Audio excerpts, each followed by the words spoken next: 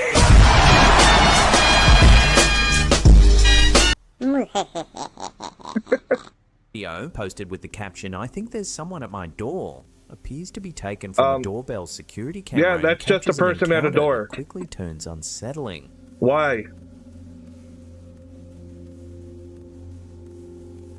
There's no knock, no attempt to Her speak. eyes look just that eerie, dilated. silent approach. Oh, yeah, she's on something. She's on The comment something. section quickly lit up with people expressing how disturbed they felt watching the footage. While the video gives off strong horror film vibes, some commenters tried to offer rational explanations. Real people are scarier than ghosts, in my opinion. Lost, confused, or even experiencing a medical or mental health crisis. Whether this was an innocent misunderstanding, someone in distress, or something far more sinister, the footage has many viewers spooked.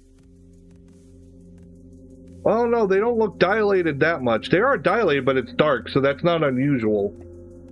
A mysterious photo dating back to around 1938 it could be mental health is making issues. waves online after being shared to the Wandering Ghost Facebook page. The eerie image, supposedly sent to a Canadian neurobiologist by the name of Dr. Kimberly Malto, He looks like a pigeon. has sparked debate among believers, skeptics, and when she did the walleye enthusiasts thing when they went alike. opposite directions, I thought that was cool. My daughter can do that. It's The creepy as photograph is fuck. said to have been taken by My a woman youngest in daughter. Ontario, Canada, who intended to document a before and after shot of her unfinished basement, which was long overdue for renovation.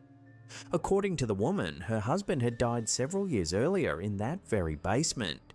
Yet in the dim lighting of the photograph, someone can clearly be seen in the background. It looks sweeping like the an old dark man, corner if of I'm the being room with honest. a broom in hand. It looks like an old fucking man. While the woman insists no one else was present at the time the photo was taken, viewers have been split on how to Why interpret do they always it. say that? Some speculate the image could show a No one was there when the photo was taken. They say that all the fucking time. Okay, then could I at least get the reason why you took the photo? If no one was there, what were you taking a photo of? The supposed spirit is dead center in the fucking frame. It looks like it was aimed at them. I think that was just bad camera. It came out blurry. Somebody probably looked at the photo and said, you know, that looks like a ghost because of the way it came out. And somebody was like, yeah. So they shared it to go viral. I mean, it's a possibility. That's what it seems like to me. I can also make one of my eyes go the opposite direction while my other one stays in place. Yeah, it's creepy. My daughter can do that. She can move her eyes independently of each other. She could do the fucking Skarsgård, Stephen King's It, fucking Pennywise clown eyes. She finds it absolutely evil. She does it to people just to win like staring contests and shit.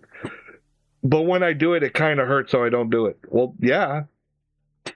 She never said it hurts though. She said she thinks it's hilarious. She likes to do it just to fuck with people. I used to be able to dilate my own eyes. That freaked people out. A residual haunting, a common paranormal theory where a spirit is not intelligent or interactive, but rather an echo of past energy. Now here's my thing. It looks a lot blurrier on top, but a lot more solid at the bottom, and it's even casting a shadow. I think that this was a bad camera shot. If you look, the shadow of the pillar is even on the person. You can see that like on the arm and the side here. So it's taking in a shadow and giving off its own shadow, which leads me to believe it's not a ghost. I think the upper half was just in motion, and the camera was bad quality, so the blur from the motion blur made it look like a ghost. But again, the part where it's not moving, like the lower half, is also the most solid. Repeating the same action endlessly, as if imprinted into the fabric of a location. Despite the emotional backstory, some viewers remain skeptical. A few pointed out that double exposure, a common occurrence in early film photography, could explain the ghostly image. It looks kind of Whether photoshopped. this photo is an authentic glimpse into the afterlife, a case of old-fashioned photographic error, but again, or something it's the in feet between, that get me. The feet look to fascinate those solid. who come across it. In recent months, bizarre sightings of winged humanoid creatures have emerged from the Chicago area, adding to a growing Mothman vein in of Chicago. reports that challenge both geography and explanation. Mothman was July in of West this year, Virginia. a Chicago resident named Ryan reported observing what appeared to be a Mothman-like figure perched atop a condominium ledge near Lake Michigan. From My his wife fourth-floor bedroom loves window, he Mothman. noticed I've two got her bright a cute red, little laser-like Mothman eyes plush. that he initially thought I were was just building going to bring up lights. Mothman. But Well, as he they watched, said the figure Mothman. revealed itself as a tall humanoid with wings, which then unfolded and took flight toward the lake, vanishing swiftly into the night sky. Previously, on March 5th, 2024, another remarkable sighting occurred in Evergreen Park, Illinois. While waiting in a Culver's drive-thru, a woman reported seeing a humanoid creature with greyish-black wings and muscular legs leap from a rooftop and disappear. Wouldn't it be into funny if it was community a park. cosplayer? The witness described the wings as angel-like, unfurling yet oddly Angel-like. stiff, and the creature seemed to bound across the sky with uncanny speed and purpose. Both sightings echo a broader pattern of paranormal occurrences across the Lake Michigan region. Reports of large bat or bird-like humanoids with a mysterious, often menacing presence are not It's an uncommon angel! in local They're coming folklore down and to do ongoing battle! investigations. Many of these encounters occur at night, in or near parks, urban peripheries, and along the lakefront. Witnesses typically See, a describe lot of people have creatures that said, walk a lot of upright, skeptics have possess said unnatural that sightings wingspans, like that and are induce a usually strong feeling owls. of dread. Because These owls recent have accounts very lend large fresh fuel wingspans and their eyes look red at night. It's Batman! I'm Batman! to a growing mystery. Are they elaborate Pray to hoaxes, me. misidentified wildlife, or true sightings of a mysterious cryptid? Have you ever seen the statue of the Mothman? The one that they have in West Virginia near the Mothman Museum? That bitch got cheeks. There, I want to look it up.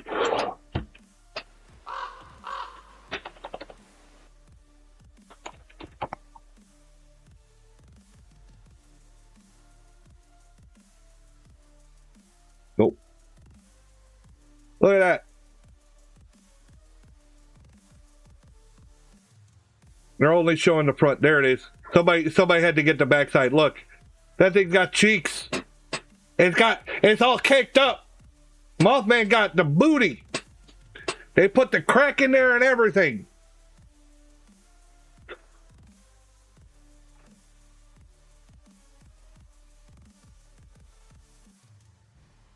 Look at that Mothman's big old badunk. God damn. Perhaps the truth. Aizawa's may ass never is be better. known. Why are you looking at Aizawa's ass? A viral TikTok video posted by user Lauren Seski has left viewers amused, and a little unsettled after capturing a dog in an unusually human-like pose on the stairs. Why are you hiding? I want to see the dog. Because right now it looks like a person in a cut. No, that's a dog. It is being filmed is sitting upright, almost exactly like a human perched on a step. Okay. I mean, it's weird to me because it doesn't look like the head goes with the rest of the body. That's what's very weird to me. If they don't come around and show me the full body shot, then I'm not going to believe this, because I have my suspicions of how I would do it if I were to make a video like this. The camera holder then moves to capture a different angle from the opposite side of the stairs. Okay. This time, the dog appears to be leaning forward with its back curved in a more natural canine position. Okay, so it was looking just up the at angle. owner with what some viewers described as a guilty or calculating expression. Guilty or calculating? No, it was just the fucking angle. You got them in an angle that looked one way, and when you show the full body, it's just perspective. I know a skinwalker. God, my knee is killing me. Well, tell it to stop. Way he's staring at you like he's trying to determine. Oh, you don't want my legs. Despite the I'm the one that can't walk, remember? Pointed out that this I'm in pain every day and have to take pain medication. I get electrocution to my spine just to ease the pain. In this clip, we see another dog sitting in a similarly human fashion on stairs. Yeah, that doesn't mean shit. That doesn't make it paranormal. You got a silly video of a dog sitting a certain way. Eerie, it's probably nothing supernatural. I can walk and you ain't gonna take it. Timing, posture, and the dog's lingering stare. I mean, if you really want to, I'd just say you don't want it. Okay, guys, I agree. Hi, before we get to our last segment, remember to hit that like button, smash subscribe, and leave some passive-aggressive comments down below. I'll give you a compliment. Say thank you. The more you comment, the more powerful we grow. I got your food. Could you get her out of there? Discovered on July 1st, 2025 by the ATLAS telescope in Chile, 3I Atlas is the third confirmed interstellar object to pass through our solar system, following the famous Oumuamua in 2017 and 2I/Borisov in 2019. With a hyperbolic orbit and immense velocity, astronomers agree the object hails from far beyond our solar neighborhood. Based on its galactic trajectory, some researchers estimate it could be as old as 14 billion years, possibly predating our solar system itself. Harvard astrophysicist Avi Loeb, known for his provocative theories on extraterrestrial technology, has reignited debate by suggesting 3I Atlas might not be a natural comet, but an alien probe or spacecraft. While Loeb acknowledges that a natural explanation is most likely, he calls this scenario a legitimate pedagogical exercise in thinking beyond conventional boundaries. Avi Loeb points to several unusual features of 3I Atlas that in his view warrant serious consideration of a non-natural origin. One of the most striking anomalies is the comet's path. It's aligned within just 5 degrees of Earth's orbital plane and is set to pass close to Venus, Mars, and Jupiter. A sequence that's statistically improbable if the object arrived randomly. This unusual trajectory raises questions about whether the object's course could be intentional or directed. 3I Atlas will reach its closest point to the Sun on October 29, 2025, at a time when Earth will be on the far side of its orbit. That means Earth-based observers will have limited visibility of the object, prompting speculation about whether this timing could be deliberate, perhaps to avoid detection. Loeb cautions against dismissing the possibility of extraterrestrial technology too quickly. He argues that doing so could blind us to rare or subtle signs of intelligent life beyond Earth. While he acknowledges that a natural explanation is most likely, he insists that science should remain open to unconventional possibilities, especially when faced with unexplained patterns. Many in the astronomy community have expressed skepticism over Avi Loeb's alien technology hypothesis, arguing that current evidence points firmly toward a natural cometary origin. One of the leading voices in comet research, Daryl Seligman, notes that 3I Atlas has already shown strong signs of water vapor emission, a hallmark of typical icy comets. Your sister pulled the new All Might in My Hero Ultra Rumble? I didn't know there was a new All Might because I don't play that game. Hydroxyl emissions, a chemical byproduct of water breakdown, indicating that the object behaves in line Always with Cap. what I haven't heard from astronomers her would in a while. expect from a natural comet. She don't come and watch Other my experts, channel. such as astronomers Samantha Lawler and Chris Linton, have been more direct in their criticism. They argue that Loeb's extraterrestrial probe theory is speculative and lacks the robust evidence Probably a needed to drone. support such an extraordinary claim. I mean, that's Echoing what it Carl looks like. Sagan's famous adage, extraordinary claims require extraordinary evidence. Yes! They Thank emphasize you. the importance of I'm gonna caution use that. when interpreting statistical Extraordinary anomalies or claims unusual require trajectories in extraordinary space. evidence. I like that. Reputable science outlets like Earth, Sky, and Space.com have also weighed in, warning that with thousands of interstellar and solar system objects observed, rare alignments and orbital patterns are bound to occur by chance alone. Still, 3i Atlas continues to be a subject of intense interest. He tried The Ultra Hubble Rumble on Space my Telescope Xbox and all my James games Webb had Space bots. Telescope are both expected to monitor the object closely as it approaches its closest point to the sun later Well, this year. play with providing Zelda critical then. insights into Zelda its plays composition like and crazy. behavior. Like, that's all she does. In an even more ambitious move, some scientists have proposed using Jupiter's gravity to redirect NASA's Juno spacecraft for a potential flyby of 3i Atlas in 2026, a daring mission still under feasibility review. While the debate around 3i Atlas continues, the consensus among most astronomers remains clear. For now, the object looks to be a rare but naturally occurring visitor from beyond our solar system, rather than evidence of alien technology. However, ongoing observations may yet yield surprises. Well, hey, that's the end of the episode. Thank you so much for watching. Click these two links here if you want to watch more scary clips. Leave us a comment down below. Hit that subscribe button if you're new. And that's it for me. I'll see you all next time. Now, my thing is, I think aliens have more of a chance of being real than ghosts. I'm not saying ghosts aren't real. I'm just saying likelihood. But my friend Aesop pointed out something that made a lot of sense to me. What would be their reasoning for coming here? I mean, the distance to travel, they obviously have advanced technology if they're able to travel that far, that fast, and all this other. Why even come here? Did they come here to watch a bunch of the stupid apes on the planet killing each other? I mean, we're all pretty bad on here, to be honest. But I mean, I don't know.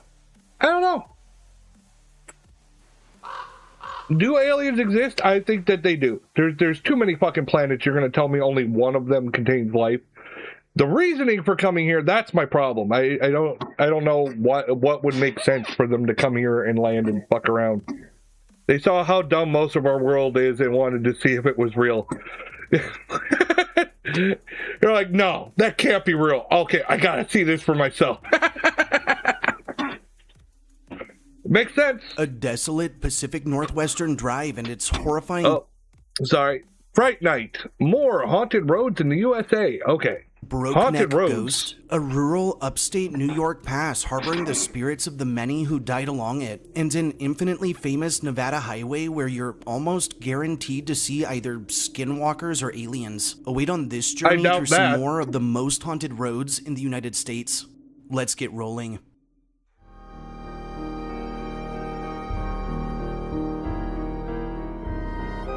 I wonder if they covered the one in Connecticut. I can't remember what it's called. It's a lady in white, named after the road.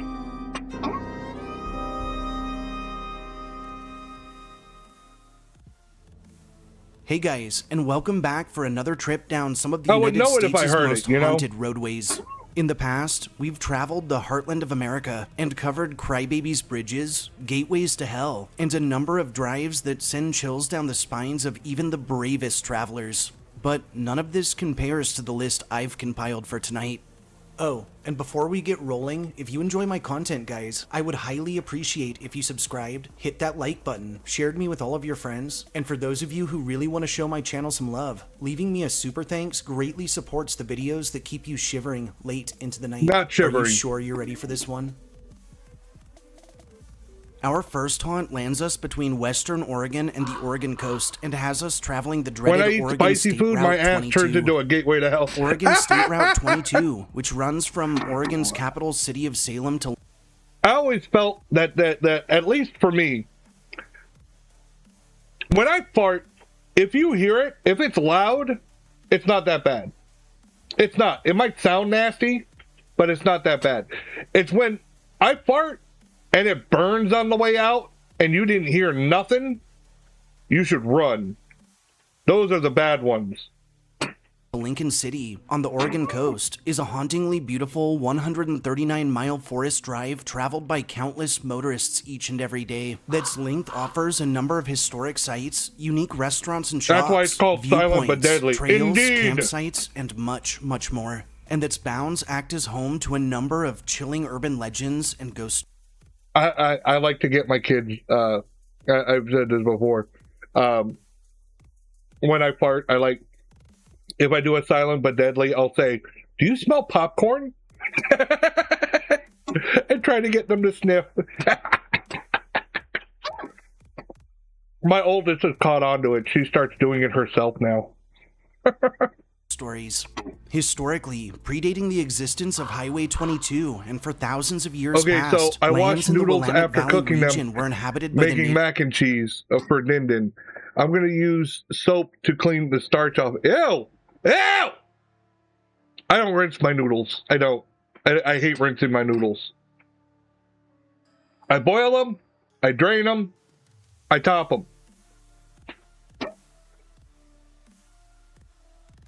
I like to drain them really good. I don't like to leave any like water on them. I drain them as much as I can. Because like with, say, spaghetti, I feel like the sauce binds with the noodles better that way. I rinsed it, the soap was a joke. Yeah, right. Yeah, right. I don't rinse. I can't. My mother-in-law does. It drives me nuts. As someone who has worked with food, please stay away.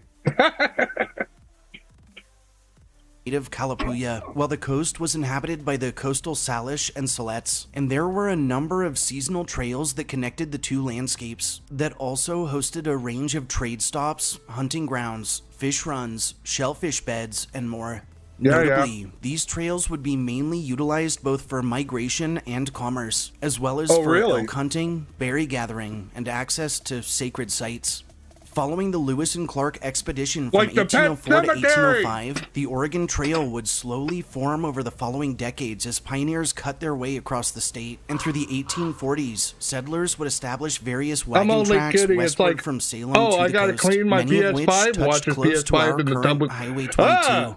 Eventually, these same routes would evolve into both logging and stagecoach roads that were better maintained but still fairly impassable through the winter. And by the mid-1850s, the Santiam Wagon Road, which more closely followed today's 22, was officialized as a formal route. As coastal range forests were rapidly logged, small communities would start sprouting up. And in 1893, Lincoln City would come into being and would act as a significant sawmill and fishing hub. Unfortunately, the journey to Lincoln City was still I know you're not joking. an I was easy adding one, it. and what was often called the wagon road to the sea was plagued by seasons of treacherous mud, notorious bandits, and full washouts that resulted in the loss of many traveling parties. The route's reputation would begin to change through the turn of the century. By the early 1900s, as popularity in automobiles spread, the state of Oregon would focus on establishing formally designated highway routes. And in 1917, when it officialized its state highway system, a Salem to Coast route was surveyed. Though in use prior, Oregon 22 was designated through the 1920s, and was originally known as the Salem Coast Highway. And by the 1930s, most of it was paved, offering a faster, albeit still fairly dangerous mountain crossing. Through World War II, OR-22 would act as a crucial supply route, and following the war and up into the 70s and 80s, in an era of growth in leisure auto travel, it was a popular stretch for locals seeking the reprieve of the Oregon coast from their busy city lives. From the 1980s and up into the present, OR-22 has only grown in popularity, as those traveling from far and wide enjoy its serene and breathtaking sights en route to the beach. Ghost stories surrounding this stretch To be date back honest, to my pioneer graphics times card due needs to the number of cleaning. Time parties to press lost the while traversing its Oh bounds. god, no. These stories would only grow in notoriety through the early 1900s I just cleaned all in the my shit out of my shadow computer. countless automobile accidents, as well as through the it's a pain in the 1950s ass. with the popularization and spread of urban legends and local folklore. Incidentally, those traveling OR-22 have reported strange spirit lights that flit amongst the trees after dark, odd snippets of conversations heard through static on car radios, and strange fogs that descend on particular portions of the road even during clear weather. Some have cited figures in Old West attire, or even entire wagon trains that they believe are some sort of event or reenactment, only to watch them vanish in the blink of an eye. And numerous are stories surrounding spectral car crashes and full-bodied apparitions bearing gruesome injuries, as well as of phantom hitchhikers that have even been picked up by unsuspecting motorists, only to disappear mid-drive. Additionally, But I mean, it's as is interesting common to in the hear. Pacific Northwest, Maybe I others should tell visit of some of these terrifying locations. monsters that roam the dense woodlands, including with werewolf-like beasts and what are believed to be wendigo. Werewolf! Though not necessarily as terrifying as the aforementioned, Sasquatch sightings are also frequent through the region, and some tell of encountering entire families or pods of these infinitely famous creatures. Lastly, and easily most disturbingly, is the story of Highway 22's floppy-headed phantom or broke-neck ghost. Floppy-headed phantom? Years back, a married couple was traveling the route sometime between 11 p.m. and midnight when they spotted I'll fly to an America odd figure to come off to the visit side of these the road. areas. You should! As they described it, this figure was female and was moving in a strange, shaky manner that they compared to the movements of someone suffering advanced multiple sclerosis. As they passed her, they claimed her head was flopped to the side at an angle only possible if her neck was broken, and according to them, her face didn't look human. Her eyes were like dark little pits without pupils, and her mouth was frozen unnaturally wide open in a horrified scream. Even more disturbing is the fact that when this couple posted their story to Reddit, others who travel the route regularly report citing the same thing. And you guys are welcome to look this story up at your leisure. You mean there after are now the story multiple came out, related suddenly Reddit people posts, saw and it? honestly, it's pretty damn spooky. And on to number 2, which has us braving the infamous Ortega Highway in Southern California, just to the east of Los Angeles. The Ortega Highway, or California State Route 74, which cuts through the Santa Ana Mountains, is a popular and rather scenic route traveled by around 4 million people annually that boasts a history of ancient native trails, bloody outlaw battles, stagecoach robberies, decades of car crashes, and much, much more. That's long been shrouded in a host of terrifying ghost stories and tales of the supernatural. Historically, lands now holding SR-74 were long used by the Juaneño and Luiseño people, who learned to thrive in the somewhat harsh environment of the Santa Ana Mountains, and who also formed a series of communities across the expanse. My little sister used to get mad at me because I called her the Stay Puft Marshmallow Man. A number of footpaths and trade routes that connected coastal villages near present-day San Juan Capistrano, with lush inland valleys and desert settlements. Now, the Santa Ana Mountains held great spiritual significance amongst native parties, and acted as a birthing grounds for a number of chilling legends, but more on that in just a sec. Through the late 1700s, Spanish forces began colonizing the landscape, and following the construction of Mission San Juan Capistrano, one more established route that closely mirrored our modern-day Ortega Highway was utilized heavily, both by missionaries and soldiers. Sadly, during the same era, a majority of long-standing native communities were displaced, with most of their inhabitants forced into the mission system, and the surrounding mountain range would become synonymous with runaway neophytes and bandit They say that there's a lot of accidents on this major highway, record on several accounts that they consider the area always in the same place, and they say it's because of the ghost of the strange and inexplicable. Following the colonial small era, town in or a village 1821, Mexico that was would once gain its there, independence, and the Old Coast Trail would be utilized and as I part think of that their local graveyard rancho was drives, never in which moved. massive I don't know. herds I would be can't moved remember all back the and forth details of between it. inland communities and the coast. While patrols were becoming more of a commonplace, the treacherous path acted as scene to a number of robberies, murders, and God knows what else. It was around this time that tales of ghostly riders on horseback were told, and several documents detail instances in which reputable sources reported being approached by spectral men on horses, who sometimes warned them not to continue on their journeys, and at others were missing their heads. Following the Mexican-American War in 1848, the Treaty They of were missing Guadalupe it. They Hidalgo just was forgot signed, where they and put it. California would fall into the Decided to hands go of out the without American it. government. While military presence had all but halted the frequency of robberies that had formerly transpired along the old trail, the path through the Santa Anas was narrow, rocky, and prone to flooding, and it soon became notorious for accidents, overturned coaches, and violent disasters.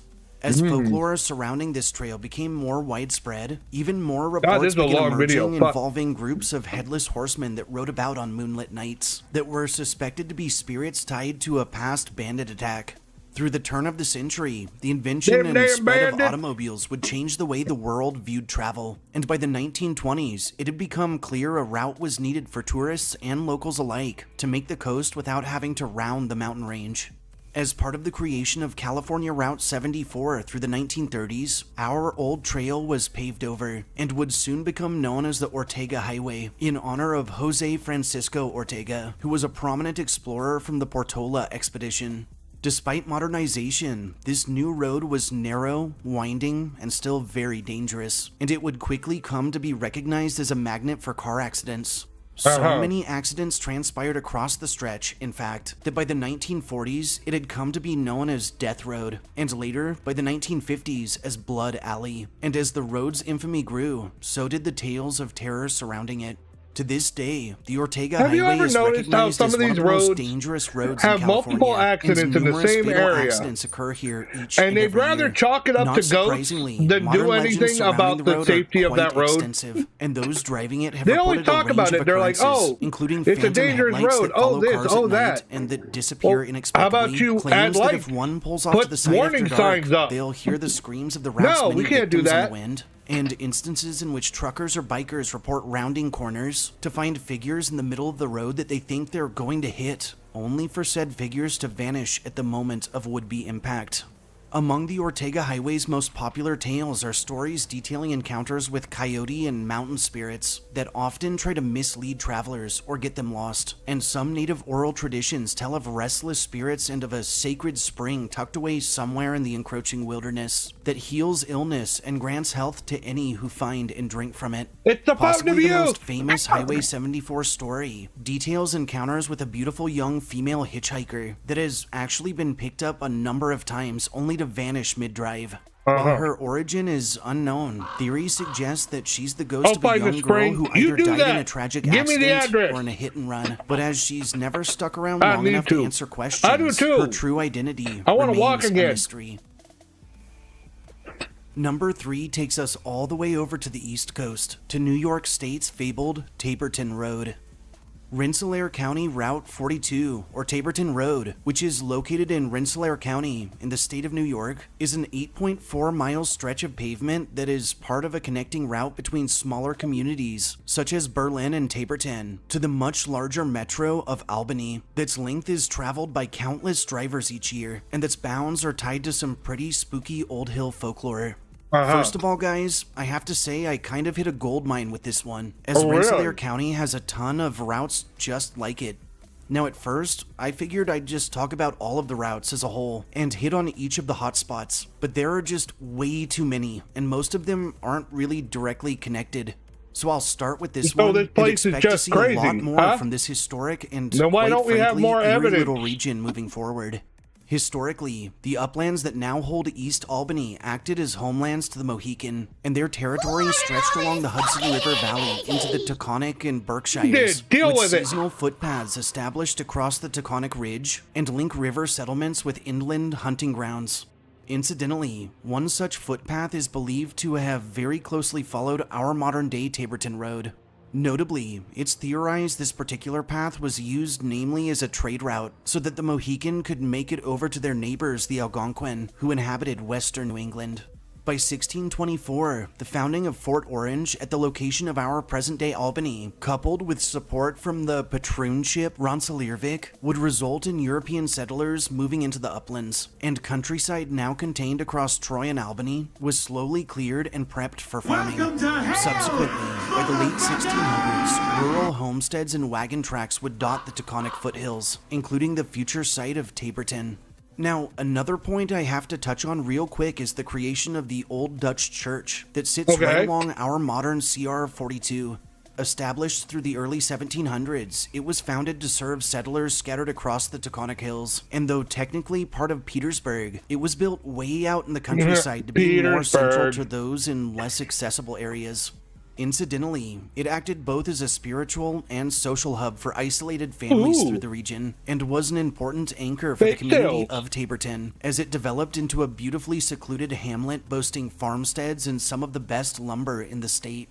Through the early 1800s, Taborton Road would evolve from an old wagon trail, which in turn probably evolved from the initial footpath we mentioned, and would connect smaller towns from the area down to Sand Lake and other valley towns. Unfortunately, agriculture through the locale was pretty difficult, and many families struggled to turn a profit while raising sheep, farming grain, we're hearing and growing good timber. stories here, but by the mid-1800s, Taborton Road would act as an important connecting route for those he doesn't seeking even have work it divided elsewhere. up. Shit. And though it was improved quite a bit, it remained extremely narrow and was prone to mud in the spring and heavy snow in the winters, making the trip fairly dangerous and likely resulting in a number of undocumented accidents and deaths. Sadly, from the mid-1800s up through the turn of the 20th century, many local families would begin seeking lives elsewhere, leaving CR42 very sparsely populated, and as a result, attendance at the Old Dutch Church would wane rapidly. Through the early 1900s, Taborton Road would be lightly traveled, but even as such, it would welcome improvements such as probably the most and entertaining stream I've ever watched. The countryside around Taborton would become a shadow of its former self, with its hillsides dotted by abandoned farmsteads and homes. But slowly, What's making through the it entertaining? 1940s, Me? as quality of living and ease of travel advanced, life would be breathed back into the area. Probably, as paving reached the probably region through the Zelda's next several friggin' decades, weird Taborton Road, obsession along with with many Aizawa. other rural routes, were paved over. And as local communities once again begin to grow, CR42 would come to be known as a dare road, setting the stage for ghost stories and all sorts of otherworldly tales. From the 1960s and into the present, while the road does retain an isolated and rather eerie ambiance, CR42 is still a regularly used route and has only grown in both infamy and popularity for its reported hauntings amongst other claims. The site of the former Old Dutch Church lies at its eastern end, where Taborton turns into Dutch Church Road, and the cemetery still standing there acts as another hotspot for local legends. You see While it? no particularly violent acts of note occurred along Taborton Road, it's told that hauntings through the area can be attributed to a different kind of suffering, being to the spirits of all those families who truly loved the area, and yet were forced to move elsewhere to find work. Legends telling of ghosts wandering CR42 date back to the late 1800s to before its formal creation, and many of them focus on the Old Dutch Church and its burying grounds, with those traveling the route today reporting strange snippets of conversation caught through radio static, odd patches of mist that float the road on otherwise clear nights, and both figures and orbs captured in photography and video. Through the 1940s and 50s, locals began speaking of strange occurrences in which they heard the church bells ringing when the site was completely empty, and those passing the old cemetery after dark have told of spying lantern-like lights floating amongst the graves, and of encounters with full-bodied apparitions in clothing spanning back centuries. Why can't they show any evidence? Through the 1960s and 70s, and during the rise in haunted road folklore and he's urban old. legends, Taborton would gain notoriety amidst tales of ghostly hitchhikers that would disappear when approached. Some whispered of witchcraft rituals held at the Old Dutch churchyard, and local teenagers began daring their friends to drive the road after dark. Got here and they came. By the 1980s, CR42 was well established as a supernatural landmark in upstate New York, and stories spread of ghostly car lights that followed drivers for miles before disappearing, of unexplained cold let me patches clarify, on warm nights, and of I was screams gay, that seemingly I'd probably be an emanated from the all-night very person. air. Notably, in more recent eras, some newer legends claim the church site was actually built over native sacred land, or some form of burial ground tied to the Mohican people, and that the disturbance of this land opened some form of portal for the weird and inexplicable to cross through. Lastly, a number of informal and formal paranormal investigations have transpired along CR42 and have yielded chilling EVPs, high EMF fluctuations, and hits on communicative devices such as spirit boxes and Ouija boards, while other stories tell of instances in which drivers are pulled over for he's got that hair that sticks up in the front. You can use as handlebars. Vehicles refuse to start, leaving said When he's motorists all big and muscular, but like, hold me. And many to report terrifying phenomenon such as phantom footsteps, I am gay, so I'll be doing that. There you go. And run-ins with something large and hairy that moves through the foliage at impossible speeds. Instead, I'm married with 2 children. All you need to know I'm about pretty this sure my dick is just for show now. New Jersey route. Would you be brave enough to take a drive down Shades of Death Road?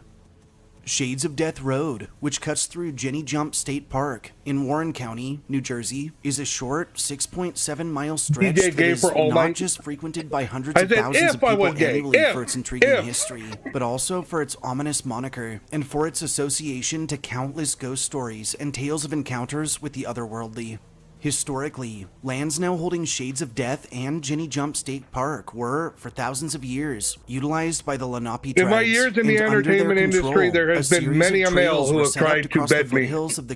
Unfortunately, they have been thus far unsuccessful. Hunted, traded, and migrated through the appropriate seasons. But you are. It's okay. Just come out loud. No, just come out loud. No, I'm married to a wife. In the future park's I high have 2 little points, in girls. its dense forests, and even in I a have handful of local 2 female water dogs springs. and Through the 4 early female cats. I'm 1700s, surrounded by settlements of the estrogen. foothills surrounding the Jenny Jump Mountain under various European parties I'm trying to hold on. and friction between the Lenapean colonists would quickly arise. Incidentally, during this time, local legends were formed and told of a young girl, Jenny, who lived by the cliffs. It's said that one day she was pursued by a Native American, and that I'm gay from a for distance, Daddy her since father, oh my fearing what this man God. would do to his daughter if she was captured, called out to her, "Jump, Sensei, Jenny, no, jump!" no. After which, Jenny hurled herself over the edge of the cliff and plummeted to a gruesome death. Also, through this Well, then era, Jenny was a an number idiot. of early farm roads were established around the Wait. base of the mountain in order to Zelda's connect name is scattered Jen. rural settlements. Through the remainder of the Jenny. 1700s, the route that would become Shades of Death Road was cut out You're as gay for your nothing more boyfriend? than a Well, rough that's wagon totally trail justified. that navigated through particularly thick woodlands, and its tree cover resulted in the stretch often lying in darkness, making it very hazardous for travel. I feel like I'm married to a scary demon, but she loves it. And would start to dot encompassing valleys, and the region would gain notoriety for What? frequent violent skirmishes, Oh. disputes, and banditry, specifically around and just after the Revolutionary War, which lasted from 1775 through 1783. Yeah, people Later, talk about through the haunted turn of the houses and century feeling through an the evil early presence. I was like, 1800s, oh, the weathered old route that's would like how act I as feel an all the important time. connector between a number of rural communities, and though it was still considered rather isolated and dangerous, as the area's populace expanded through the remainder Y'all of are the bad. 1800s, many Y'all would are begin bad in looking chat. for ways to make travel It's a along good the thing road Jay's not safer. here. He would just add to Finally, it. through the turn of the 20th century, a number of improvements would be issued across the stretch, though it was still comprised of gravel and dirt. And during Thirsty. this time, as rural poverty and Drink some water. lawlessness persisted through Warren County, Go on the your road knees would where retain a oh sinister my God! reputation for No! its past, Ah! which, Ah! coupled with the surrounding dense tree cover, 2 likely gay led guys to the enter a creation street of its chat. formal name, being Shades of Death Road. The early 1900s Wouldn't be the would be first marked by the time. creation of a slew of state park and national forest designations under various presidencies. In 1931, Jenny Jump State Forest was officially established, ensuring the preservation Now, of the I worked area's with a lot of gay woodlands. men And despite in numerous entertainment, improvements and I through the remember park, once, Shades of Death remained narrow, one of them winding, came out of and the somewhat locker room spooky in nature. and told my As wife, "Now I know why you automobile married travel him." became more and more Oh my God, I popular, used to get a shit like number that of all the local routes time. were paved about you, over, wife? and though an exact You date remember- is somewhat hard to find thanks to the You remember when our friend came out of the locker room at Universal and said, "Now I know why you married him"? Oh. Yeah. murkiness of Warren County's My dad- records, yeah. it's estimated that Shades of Death was paved sometime between the late 1940s and early 1960s, after which it would become a popular spot for It was youth to scary sneak taking away a shower in to the tell locker room. ghost It was stories like, and do whatever I feel else like it people are was watching teenagers me. were doing in those days. In the present, Shades of Death remains a functional residential roadway, though in more recent times, its fame as one of the most haunted roads in America has made it somewhat of a dark tourist destination as well. While it is open to the public, we urge any wanting to give it a look to be respectful of those living near, as police have had to regularly patrol its length for vandals. Well, in other speaking words, of guys, superheroes, if you check I this gotta one say, out, especially in the evening, keep it respectfully quiet. when I was working at Marvel quite at Universal, simply, Shades of Death Road Marvel is believed Superhero to be haunted Island, by the spirits of those who have I died gotta along say, it nothing from was brutal more battles, humbling than sharing vicious a locker room with robberies, superheroes. murders, Holy fucking duels, shit! accidents, both wagon and car. I'm like and changing my whatever other changing my gruesome events outfit I for might be to missing. go to work, and over the years, they're all those traveling fucking its length have buff and reported putting on disembodied spandex. I'm like, screams heard Jesus emanating from the Christ! forests. Phantom footsteps and cold drafts heard and felt by those who have risked pulling over, and shadowy figures spied walking the shoulders I of the always roadway feel that have like been known to sprint somebody's at those who get too watching close. me. Disturbingly, while Yeah, shadowy we figures have had been a reported friend at countless work. times in a good bulk of the world's He most has famous since haunted places, passed away. He was a good stories friend of shadowy mine. figures along Shades of But Death we used actually to stretch sing back to the mid that to song late about him all the 1800s, time. when locals began And telling we'd say it of like in spirits the shower potentially at the tied end. to the road's history Somebody's of violence. watching And through me the early when I'm in the 1900s, specifically shower. around 1920 to 1930, locals would begin telling tales of brutal murders tied to the road, from men slain in brawls to blood feuds and attacks by highwaymen. Unfortunately, as inconsistent documentation was kept, it's anyone's best guess which of these stories are actually true, and which are simply the constructs of concerned parents trying to scare their children into not sneaking out after dark. A number of informal paranormal investigations have been conducted along Shades of Death, and have yielded orbs captured in photography, misty apparitions in the backgrounds of video, and encounters with dark figures that bear glowing This is green taking eyes. so long. And some claim to have encountered certain apparitions that are only visible in mirrors' reflections. Incidentally, these investigations have since attracted the attention of professional writers, television series, internet forums. All right, I think I'm going to skip to the next one. I think I'm going to skip it. Oh, I really want to watch this one. Are you kidding me? Hold on. I like watching anything that shits on fucking Zach Baggins. I fucking hate that douchebag. Beardo Gets Scared, Zach Baggins and Ghost Adventures, a paranormal rant. All right.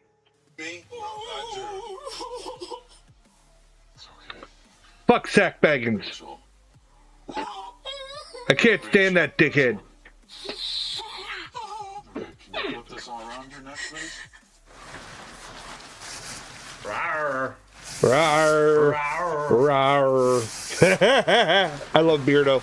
Beardos, Balls and Ghouls, that clip that you have just seen, I've taken from a Kenny Biddle video, because he's already dealt with the copyright issues and things. That's just a small snippet. So right now I'm going to play you the entire snippet. Have you ever noticed how paranormal fakers love to abuse the shit out of the copyright system on YouTube?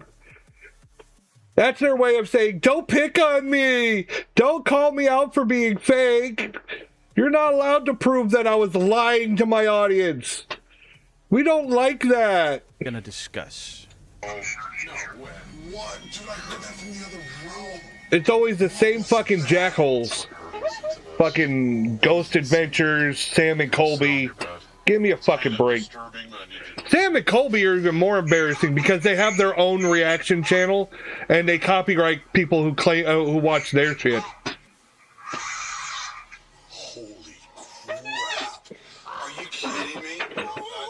I don't have any copyright on my YouTube yet, and I uploaded 8 VODs on there. I've got a bunch of VODs on my YouTube. I've had a bunch of copyright claims, but I got them all overturned except one, and it was totally not justified. So what is going on there is Zach but, Bagans you know, and his they crew, use bots Ghost to talk to you, so Adventures, it didn't even have a real person fucking review it. Otherwise, they would have seen it clearly wasn't a violation. Has clearly reached out to the Ghost Adventures. But I'm not a big enough streamer to get their attention. I can't remember what the show is called. It's garbage. And because it's in Las Vegas, Zach has got the balls to go there because apparently he's scared of flying.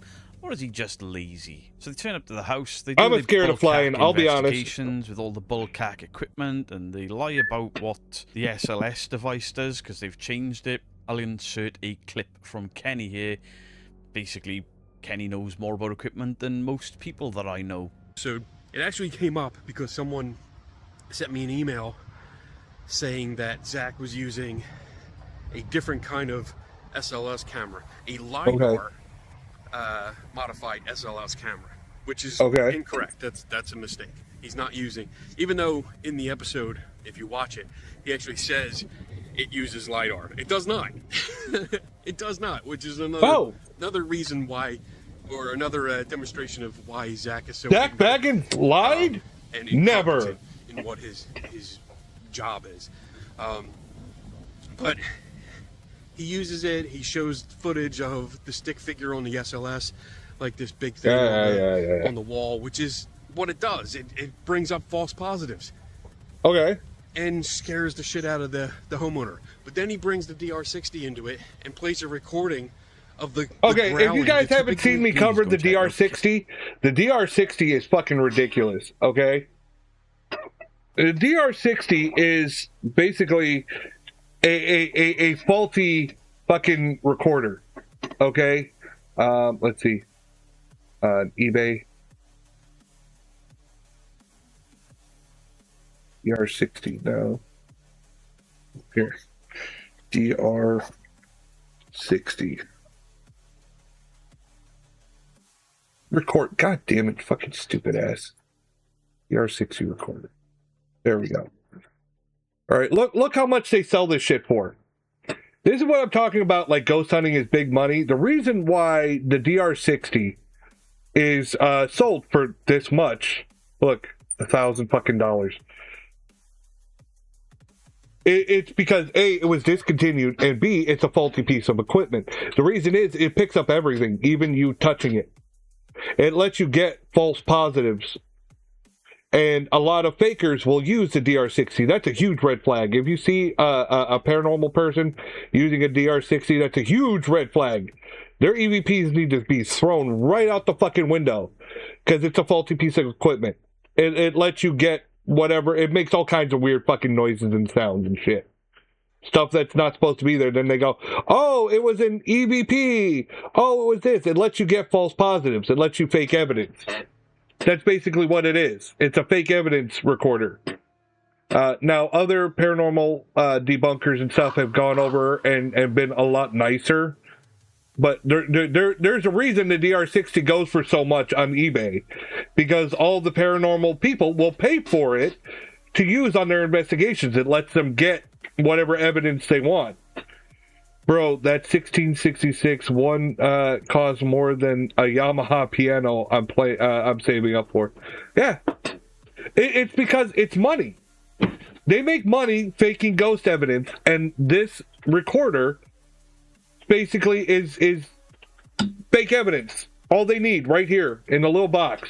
And they're like, oh, we got an EVP. Oh, we got this. Oh, we got... Because of faulty equipment. But most people don't know it's a piece of shit. There's a reason it was discontinued. But it's discontinued. And it's old. There's way newer, nicer shit on the market. But you'll still see people like fucking Zach Baggins using the DR60. Why? Because it's free evidence. It's fake bullshit. Kenny Biddle. The reason... Now... Ghost Adventures annoy me anyway. They annoy me a lot. But the reason this has annoyed me so much is they have gone into this woman's personal residence and absolutely terrified her. They've scared the crap out of her. But then 2 to 3 hours later, because I doubt these clowns stick around for 6 hours, they pack up their gear, they say, hey, we're out of here. So Ghost Adventures leave, the ghost stays, that woman is probably traumatized, going to suffer some form of PTSD. They scared the shit out of her with a bunch of fake fucking evidence, and then just take the fuck off and leave her there. You're all alone now with the ghost. Where it just randomly makes screaming noises. Again, Kenny Biddle explains all of this. He got his hands on one, he got his hands on the manual, an unshielded microphone, all of the issues, all of the problems with this piece of equipment. Let's show you that in different spaces, in different areas. He's got the DR60. We can get the same thing. We can establish there's a pattern here of this recorder creating these kind of noises. So here we go. I'm going to put this down here. You'll see why it's so expensive now on eBay. And I'm going to ask the same question. And we're going to see, what do we get? Testing in the seminar room, we're looking for ghosts. I'm going to put this down and say, hey, any ghosts here?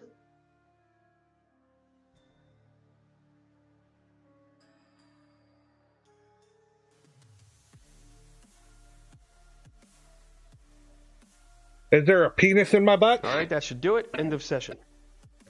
Aizawa is being sold on eBay. Okay, they take you fucking money. What the fuck is wrong with you?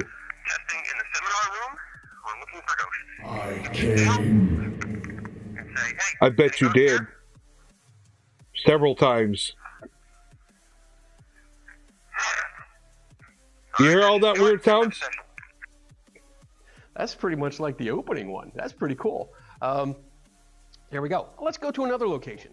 All right, here we go. We can record now. Testing in the CFI libraries. Are there any ghosts down here? I'm going to put it down so I'm not touching it. Audio has not been removed.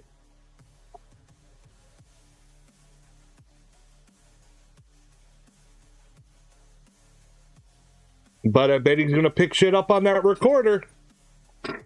All right, with that, end of session. All right, whew. Let's listen. Emma. Testing in the CFI libraries. Are there any ghosts down here? Damn, touching it.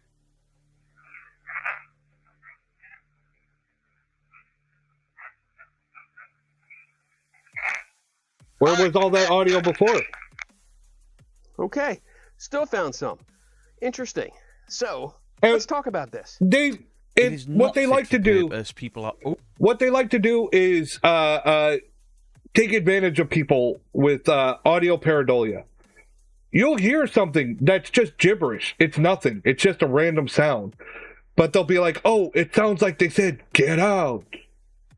And then they'll show it on the screen a lot of times. If you watch, they'll put the words on the screen, get out, or whatever they want you to hear. But if you cover that part up, if you are objective and just listen to it without them prompting you, it's just gibberish. It doesn't sound like what they... It might have syllables, like beats that could be counted as syllables. They're just trying to get something close to let you use audio pareidolia to make your own conclusions. And they feed it to you, so you're like, oh yeah, I hear it too. That's what they're doing, is they're trying to feed you shit and make you believe it. Because then, you got that idea in your head. Oh, it said get out. And then you hear it and you're like, oh yeah, it kind of does. Oh yeah, they're fucking with you. Overpaying on eBay for these things because they know they will get. Oh, false look! I just showed this. Look at and that. Those false positives equal money on clicks and views on YouTube. I've been saying this since the Kenny Biddle takedown of the DR60. Anybody at this point, after all of the debunkers I've said about the DR60, how fake it is, linked it to Kenny Biddle, linked it to Dandolph the Grey, any paranormal investigation team, any YouTube channel, any TV show that uses a DR60 is fake. They know they're fake, they know they're getting false positives, and the views and the ad revenue and all of the stuff that comes with it is far more important than the truth. But when you go into somebody's house using this broken equipment, play it back to them, stick rosary beads over their head while they're Right. It's one thing to fake evidence at a random, abandoned house or an old mental asylum or some random fucking location. But when you go into somebody's house where somebody's still living there and you're obviously, it wasn't just, they might have been scared or they have to guess if they're going to be scared. She was bawling her eyes out and freaking out, and he just added to it. He made it worse. He's like, here, rosary beads. Like, fucking really? He fed into it. What a fucking piece of shit. He scared the shit out of this fucking woman, and then they're just going to take off and be like, you're on your own. Over false fucking evidence. Emotional breakdown. That is beyond wrong. What happens if they leave and this woman still fears the worst and then takes her own life? God, everybody's coming in my chat. What the fuck? And people are copying Baggins. Just one person come after another. Damn. Channel on YouTube that you watch. Somebody better get them up. I'm not cleaning that shit up. Colby, oh my gosh, or Haunted Nights, or whoever runs around with these stupid broke ass recorders. They know they're getting false positives, but when you're doing it in a location that you've hired, that's one thing. When you're doing it out in a field like Haunted Finders and every gnat fart is a demonic scream or a monk's growl or a Viking's war cry, while it's false positives and while it pisses me off, it's not quite on the level of going into somebody's house and scaring the shit out of them, reducing them to tears. This is why I wholly 100% agree with Kenny Biddle. Clowns like Ghost Adventures, or any of these fucking idiots with a DR60 that goes into a residence, plays that back to somebody, or puts it in their video as some form of demonic or evil entity. You're absolute scum. Damn, another one came. Scum. Fuck, everybody's just doing it. Are you guys having an orgy in chat? What's the guy who what clearly the fuck? investigated his family's home but pretending it's not? You've got all of these teams with all of this equipment, but not the faintest clue in how any of it works. For example, I have 2 seismo devices now. Have they ever triggered? Yes. Was it a ghost? No. I literally tapped on a beam at the bottom of a 3-story flight of stairs and it triggered, and I'm like, ooh, that's very sensitive. So if there are claims of somebody walking around up here, potentially it's somebody downstairs. We need a camera down here. It can be used to debunk or to prove. Fantastic. None of these teams look to debunk. They only look to prove. And they only look to prove, and I mean prove in the biggest inverted commas that you can, that their evidence is legit. Of all of the tricks that these scumbags use, the DR60 and the torches, they've been pulled apart more than anything. Maybe the SLS, the SLS is up there. They're modern day shysters. All 3 of these tricks, they're lying to you. Exactly what they are. It's fucking snake oil tricks, but designed to scare people, to fool people. They're lying to people for money. And then that's what they're doing. And says that ain't real. Hey, that device is flawed. They don't know how to read that. It's one thing if you say for entertainment purposes, but they don't. Most of them don't. I know in the UK, Most Haunted has to put that in the beginning of their shows now because of like new laws. What if one of these people thinks they've been haunted by family members? Ghost Adventures don't do that shit. £5,000 on a DR60. Maybe they get an import charge. People lying for money? No, right. It arrives, they play it back, when you boil it down, that's what it is. Even the shit you see on TikTok and YouTube, these motherfuckers, they're lying for money. That's what they're doing. Grandma Flo is either a demon or you can say, oh, but what about this? Oh, what about the ghost evidence and that? No, they're lying for money. Are promoting this device like it is. Most of them, not all of them. And I try to be fair. There's some people where I've seen where dog shit. The thing just it looks more like they misunderstood like a technical issue. Like I've seen people with think they saw a ghost on their doorbell camera, but it's just bad codecs on the camera. They don't know about that, and they just think they don't understand it, so they assume. And you'll see the finger doing this on the back, or they'll be doing this with their heads, because this microphone will pick up those little movements. Or they're dragging their foot across the floor just out of shot, or somebody's by the side of them just rubbing their clothes a little bit, and this microphone picks up like a scream. If you want to test this out without overspending on a DR60, go on eBay and buy the cheapest digital recorder you can. Max out the sensitivity so it records absolutely everything. Go into a room with nobody in it. Press record, leave it on something, walk away. Leave it 5 minutes, go back in, and then play it back. Even the non-DR60 recorders are recording these horrible, nasty, ghastly noises out of thin air. Not because places are haunted, not because ghosts are real, and I'm not telling you the ghosts are not real. Right. I'm the guy that just believes picking up these random devices shit. Are absolutely fucked. Years ago, the Weeds brothers got in trouble because everybody was using a digital voice recorder, and Steve was like, "We keep capturing stuff. I need to look into this." Oh, actually, that voice there that said yes was actually Griff shifting his weight in a sofa. We can't use this anymore. Cue half the paranormal teams in the UK calling them pieces of shit. Why? For looking for the truth. I am becoming more and more disillusioned with paranormal on YouTube and in general by the second. You've got good guys doing good things, real evidence. Go out week after week after week after week after week. And guess what? Capture nothing. And they keep going. They keep going. And then eventually the locations start to dry up. So one of them is left. Adrian, you were going to be missed. People start doubling up. The times that I've worked You'll with see real evidence. people go, "We're returning to this place," because they ran out of options. The paranormal. Teams like Dorset Paranormal Investigators called out to a location where a guy is doing the hammer toe, trying to convince them that ghosts are real. Destroys their hope. Yeah, they caught him. Yeah, I reviewed that one, I think, last week. I go to location after location after location. I pay for a lot, Yes, I get invited for free. I'm not going to lie to anyone. I do get invited to locations for free. But see, I pointed this out before too. Haunted locations are big money. They're big passive income earners. All right. Say you buy a rundown house.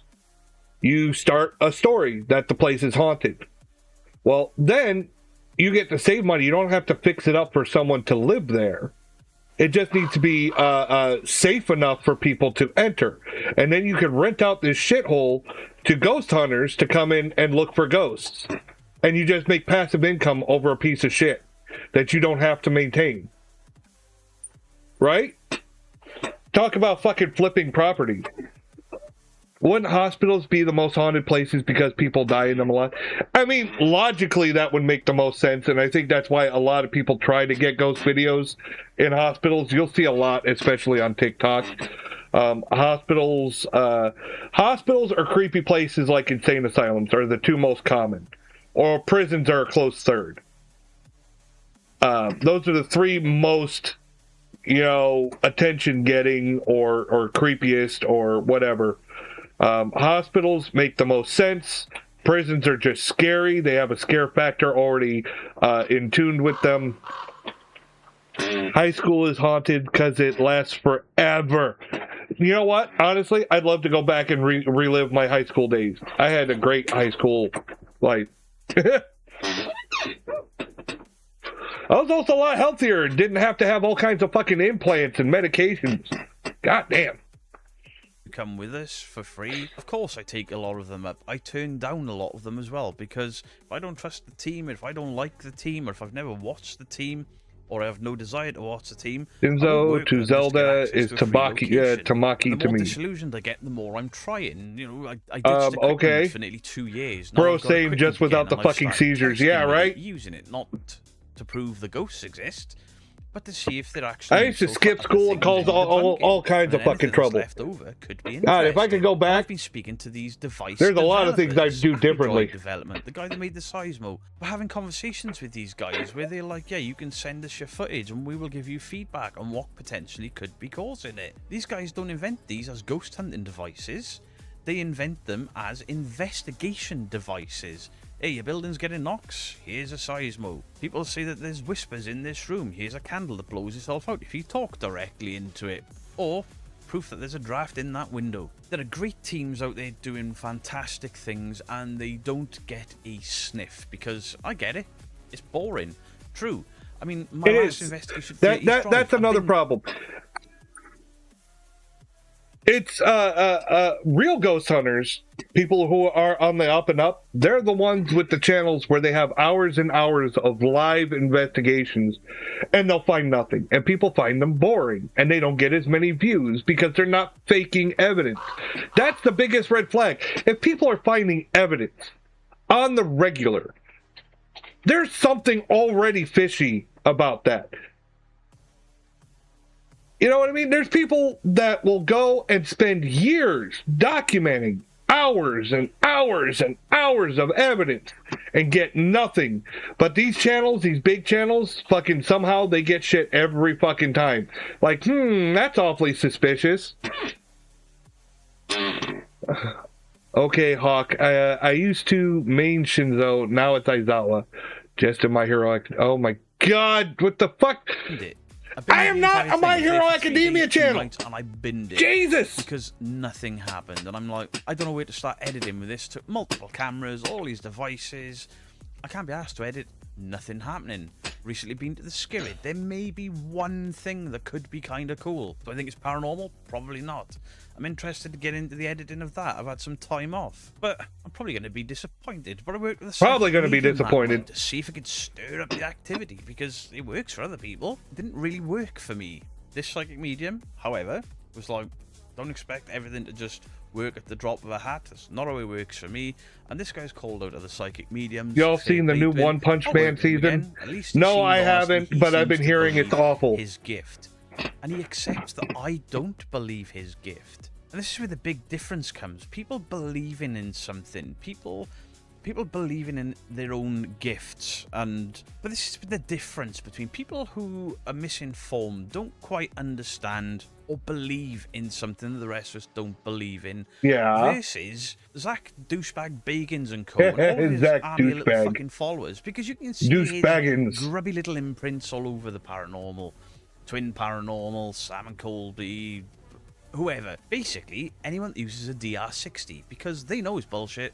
They're just trying to convince you that it's real. They are making a mockery of the field. They're making a mockery of YouTube. They're making a mockery of you that are paying into their ad revenue and into their pockets. And then when I open my mouth, I'm a bad guy. Kenny puts out a video where he is livid. It's the angriest I've seen Kenny in years, where he's swearing. Kenny doesn't swear very much in his videos, but he's like effing, because he's so annoyed at the state of this woman, as he has a right to be. I bet somebody will be like, trying to find something, Kenny Biddle's been. Not understanding that he's angry for this person who has been, I'm sorry to say, victimised by you, Zach Bagans, you gigantic prick.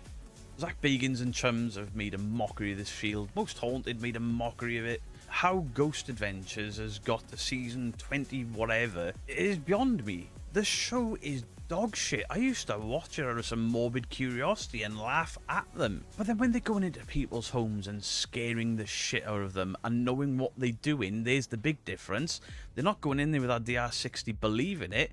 They don't think that all of their gear actually works. They're like, how can we get the most false positives to make this exciting for TV? And Project Fear have trying to find a specific clip and run with it, even though they started off mocking him. Now, I doubt Zach Baggins watches YouTube. I doubt. Of course, Zach Baggins doesn't give a shit. He gives a shit. The guy is filthy rich. If on the off chance he somehow does see this, Zach Baggins, you're an absolute moron. Not because you believe in something that's not real, but because you're promoting what's not real as real, and you are hurting people. And all your little followers, all the little wannabe Zach Bagans that are out there are doing the exact same thing. Whether it's in a haunted location, a paid location, an abandoned location, they're giving false hope to people, not on such a big scale. But going into people's houses, I've never done a residential case. I don't want to ever do a residential case. Like somebody call me up and be, oh, I'm scared of my house. That would make me feel awful. No, I'll direct you to somebody that can. The lady in the bay window is a very different thing, where the guy's not scared. He's actively looking for teams to come in and investigate, hoping that they can experience something. So there we go. I was going to do a top 5 debunking video. Maybe I'll get that out on the weekend. But I watched Kenny Biddle's video, and I felt every ounce of the anger he felt. And Kenny says in there, you know, I want to get the word out. This device is crap. This show is crap. Well, maybe I can help Kenny in a way. Maybe you guys can go and support Kenny by liking and subscribing, because I keep saying it, most of us debunkers learn off Kenny. I can't find the old video. God damn it. I can swear I saved it. Who I've learned the most from. That's aggravating as fuck. To equipment and the SLS and the DR6. The debunkers ain't the bad guys. The people trying to pull the wool over your eyes for money are. Let me know your thoughts on the comment section down below. Smash the thumbs up like I'd like to smash that. Not allowed to say that. It was a joke. Can we debunk Bones Jingles? Shade, all that well, stuff. It's Bones. Bones, there's an S in there, but you forgot that one. Yeah, definitely near. Oh my god. It's like 3 scenes that show movement, the rest is just still frames. Why are you debunking me? I mean, you can't even spell my name right. But there's nothing really to debunk. I really wanted to find the video where they faked it on purpose and show you guys, but I can't seem to find it. I could swear I saved it, but can't find it now. Fucking pissed. It's really sad. Their video where they faked it has the most views by far on their channel. Their faked evidence. And then all their other videos, all their other ones where they're on the up and up and honest, got like nowhere near as much. And that's just a sad state of affairs. I'll get live pic proof. If he's a real boner. I don't know. I mean, you could probably ask around.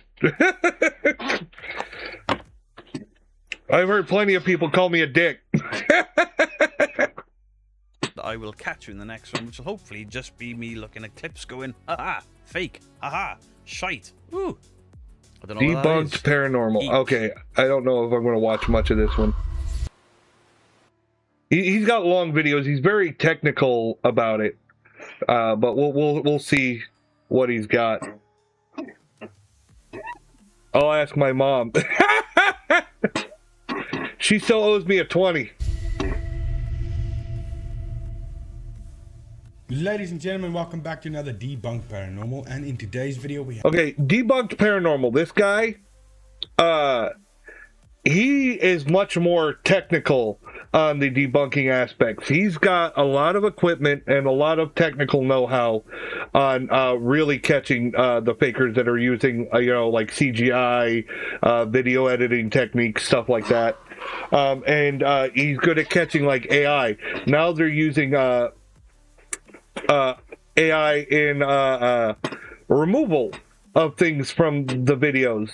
For instance, there's a new AI tool that will remove string or cable or wire, whatever you're using in the video. So say you're doing a fake, like a pull. You have a string pulled to say, a jar on the shelf and you're pulling it off. Well, they have an AI program that will now go through the video and AI will remove the string for you. So it's getting even more of a pain in the ass. She played the moan. Okay. There you go. My mom owes me a beer. Okay. That forehead came in hour before she showed. You have 10 clips plus one bonus clip that I'm going to be showing you and hopefully debunking. Well, debunking hopefully to the point that you guys debunking. can see what I'm trying to show and what I'm trying to debunk. That's The only thing goal. I have with this Now, is he's before we very get into this video, long-winded. please go ahead and leave a like, I subscribe, wish and you'd hit make the it a little bit notification shorter, button. but I get Also, it. I get it. He's detailed as possible because he wants you to see what he's seeing and explain it as fully as If you want to possible. support me, links in the description. You can buy me a coffee or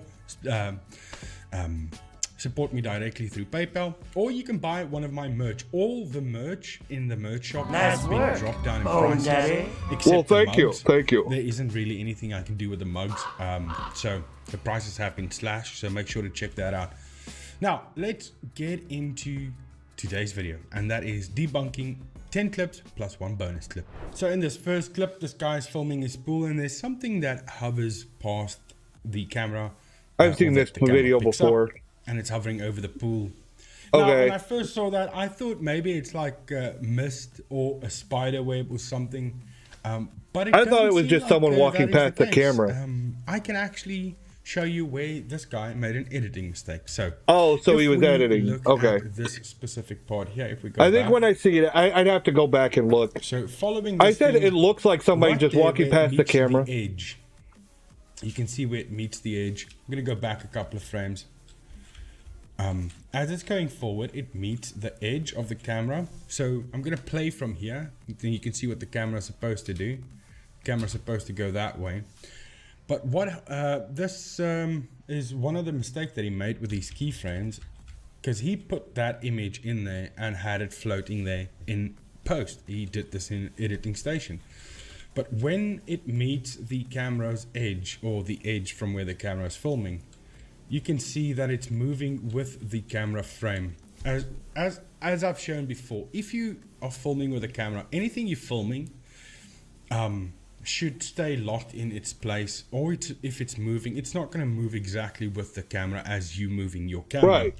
Now this is where he made a couple of mistakes with these keyframes when he put in the keyframes, and this is why we have here that image of the ghostly thing moving with the camera frame right there. It's a simple mistake, but if you don't know what you're doing, you would never pick it up, so it's not too bad. It's not too bad. But this one is definitely fake. The next clip, I don't think the woman's got anything to do with it. It's just the CCTV footage that picked this thing up. I still like the one that the corridor guys did. They were you have this little covering like how people fake ghost videos. And there was one where this guy got beat up by a ghost in an alleyway or in a stairwell, and it was funny as shit. But I have to say that whoever did this put massive amounts of effort into it, because they even cast the shadows on the wall of the thing moving as it's moving, and they're casting the shadows correctly. Now you would say, but her shadow. I said this was most likely video fakery. Casting against the wall. Well, if you look closely, as she's moving by this way, her shadow is also on the wall. So whoever did this kept that in mind. Now the thing that I can critique them on is the way it this is all we have though, is the film. It just starts here, so we can't say much more than what's before this. We can only go on what we are seeing now. So you can see it is following a line there. It sort of looks like it's walking towards the wall to hide against the wall as the woman's passing, but as soon as it gets to this point and it has to move this way, it just sort of moves into the air. It doesn't go anywhere. So if I can give you an example, here I've got my own little black mass. It moves like this. It moves there. Instead of, so it comes towards the wall and then hugs the wall, and then it just moves like that into the nothingness, into the air. So I'll show you now what that looked like. Let me just put a lighting effect on here. So with the lighting effect, I know it's a bit blown out, but it helps us to see that little black mass a little better. So it stops there, and then it moves forward, and it starts lifting up there. It lifts up. Most of you might not even see what I'm trying to explain. See what I mean? This guy does it in he debunks with much more technical know-how and equipment. So if we go now, you see it makes. I honestly don't have the money or the patience to go this far. So there's the ground, but good on him. Move on, and it makes this little jump there, and then it moves up into nothingness, into the stairs. It's walking into the stairs, and then there it just disappears as the lights go on. But I say this is someone with great skills, because they can have it mimic the shadow, or have the shadow mimic the little creature that they have there.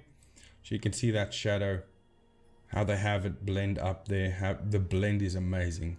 They did a phenomenal job with this. That's probably why they probably got a bunch of views. And they think the people watching wouldn't actually be able to see what's going on there.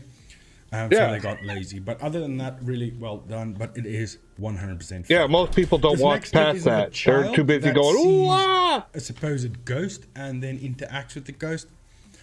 So I'll play you the clip now so you can hear what they're saying. Yeah, I've seen this, but I don't remember seeing any ghost evidence, just her talking to no one. I'm just saying that children have the imagination on a child is amazing. So they'll talk to no one, and they can actually follow along with that and keep that narrative going. And I think that's as if they're talking what's happening. It's just in response. A child's imagination. But here's the clip.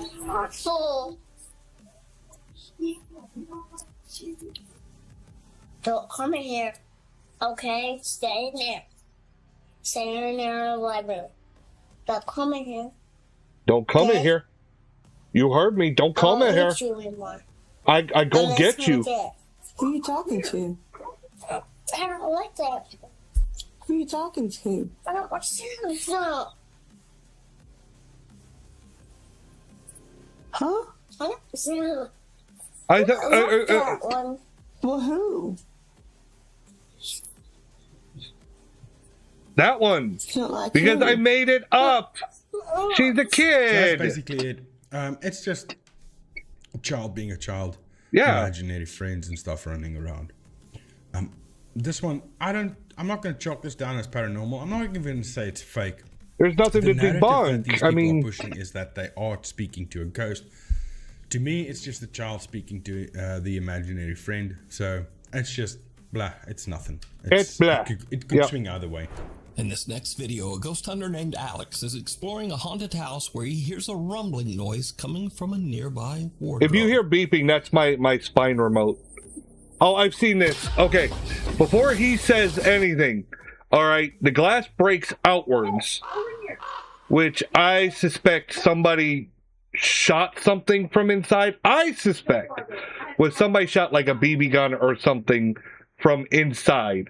And then they do this like thing, they say it looks like a ghost or a spirit like is escaping, and that's probably video editing techniques.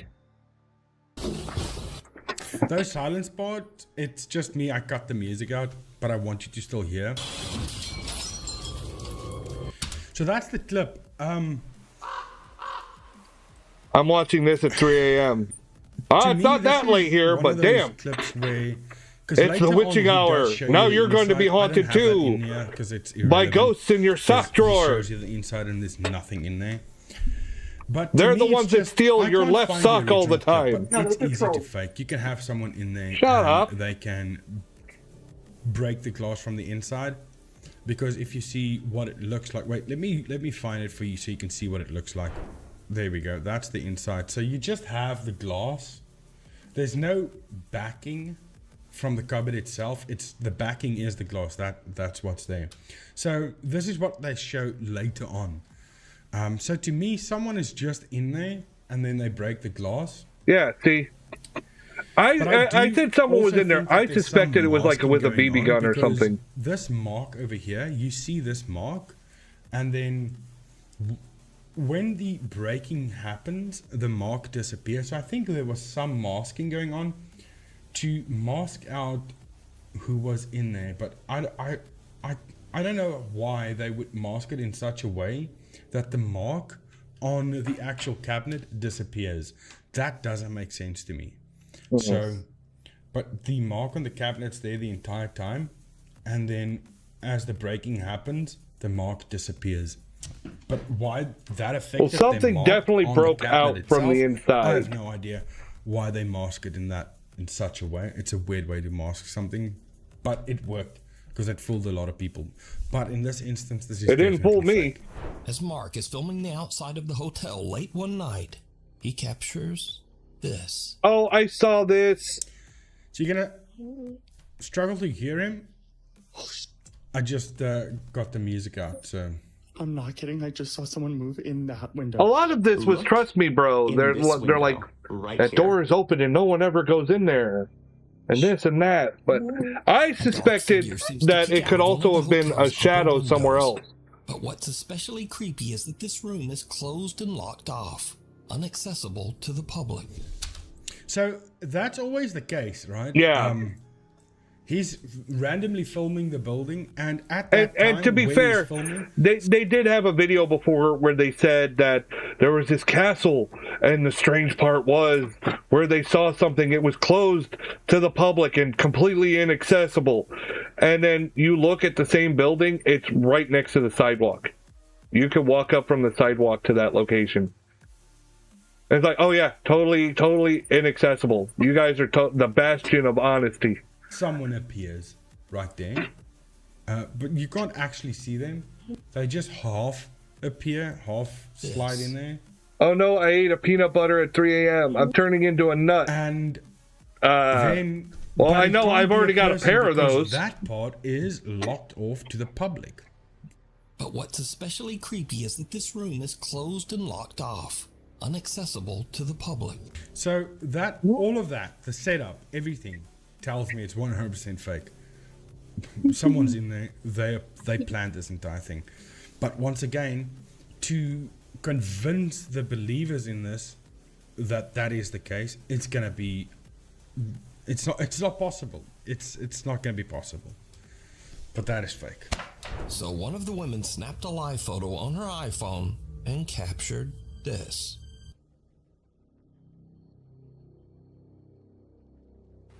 So, okay. Oh, I see this one too. This is what they no, I ate a ghost ass. Ew. You got ectoplasm on your chin. Yeah, there's a little boy in the background. Disembodied little boy right there. It's not disembodied. You just only see the head. That doesn't mean he's disembodied. Live photo. He's hiding behind. You can see that the live photo doesn't pick that child up. Because everybody's being picked up by the live photo and is able to be cut out. Okay, I didn't suspect that there was video editing. I suspected it was just a kid photobombing, and he looked shadowed out because he's behind everyone. The light's not hitting him because the ladies are casting a shadow on him. But if he's saying that this was added in post, then that's different.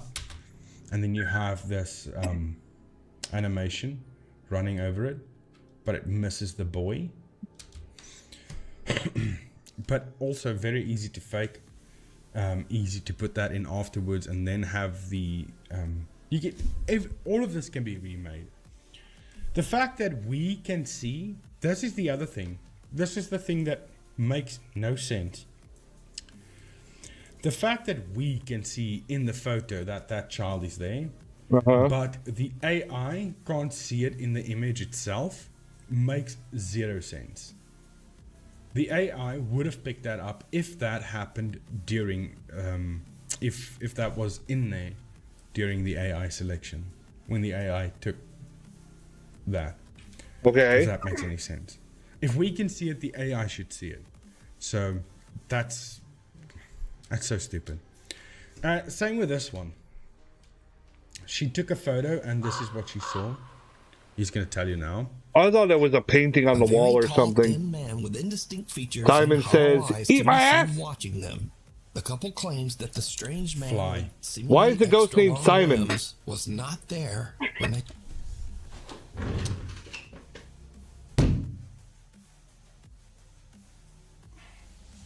Okay. I think I got him. I hope he's dead. Yeah. Anyway, if sorry, Ghost, aka Simon Riley, told me to eat his ass, I would. No hesitation. So we have to take the couple's word. I mean, that the go guy you? wasn't standing there, and that's his reflection. But we have to take their word for it because they say he wasn't there when they took the picture. So we have to believe them 100%. Right, and I don't like trust me, bro stories. Fuck that's fuck that's that trust me, bro shit. Fake, that's just a lie. Once again, I've got the sound out here. So there's the grandma. She's got dementia, and the dog. Oh, is this gonna stupid start fucking growling vacuum shit. for no reason. I've seen this clip too many times. It's fucking annoying. I had to cut out the music, and that also softened the growling of the dog.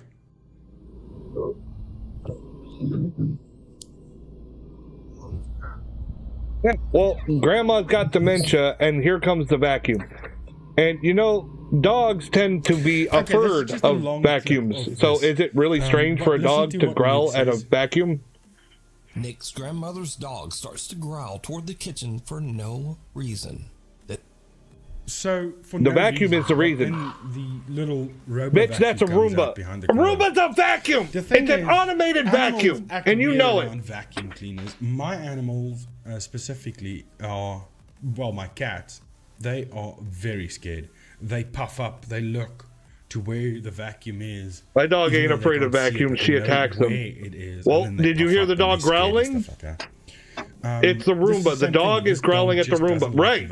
Exactly. Now they have. They're trying to act like it's a fucking ghost. No, the dog's fucking growling at the Roomba. She stands there, faking dementia, just standing there, and then he's taking the video. Or maybe even she does have dementia, and she's standing there, and he's exploiting his grandma's illness. He could be. And then the dog growls for the Roomba.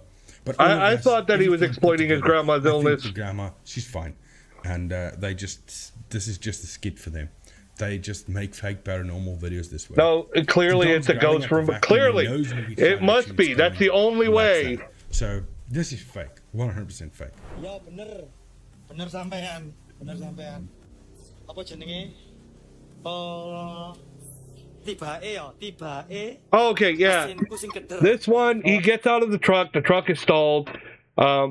He thinks he sees someone, he goes around, and I guess, I don't remember, it was like the legs, either the legs like vanish or there are no legs or something, and he freaks out.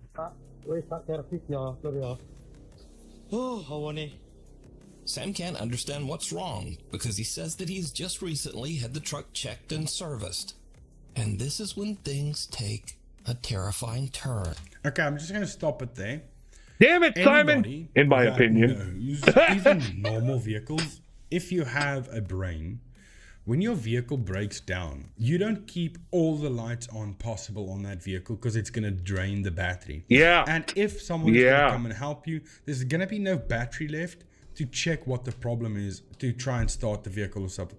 Exactly. You have to replace the battery or you need to push start that vehicle. So as soon as this happens, you'll put on your hazards. In my opinion, visible, the brain makes things up. All the other lights off. If you are expecting it. Well, I mean, yeah, the brain makes shit up all the fucking time. Imaginable on this vehicle. Right. So there's pareidolia, there's audio pareidolia. I was like, okay, there's all kinds of fucked up shit. But the problem is, a lot of this is just lies. Just flat out lies. Still got his lights on though. It smells weird. Yeah, we have to take your word for it. Trust me, bro. Sapa? Si ambu amis lur yo. Ayo. He needs a shower. It smells fishy. Tuna taco. Oh, yep. See the legs underneath. And he goes around and is not there. Yeah, that's dumb as shit. And then there's no one there. So, yeah, he faked a breakdown just so that he can make this fake skit. Right, exactly. Look, it's somebody holding on to the side of the truck, holding their legs off the ground like, oh, look, I'm hovering. Like, no, we can see with the legs bent, the position, that they're holding on tight to the side of that truck. And then he lifts up and goes to walk around. By the time he gets up and gets around to the other side of the truck, they've already moved. They've left. They've either gone under the truck or over the truck. Most likely, I suspect, under the truck. Like, oh, no one's there. Oh, my God. Yeah, it's bullshit.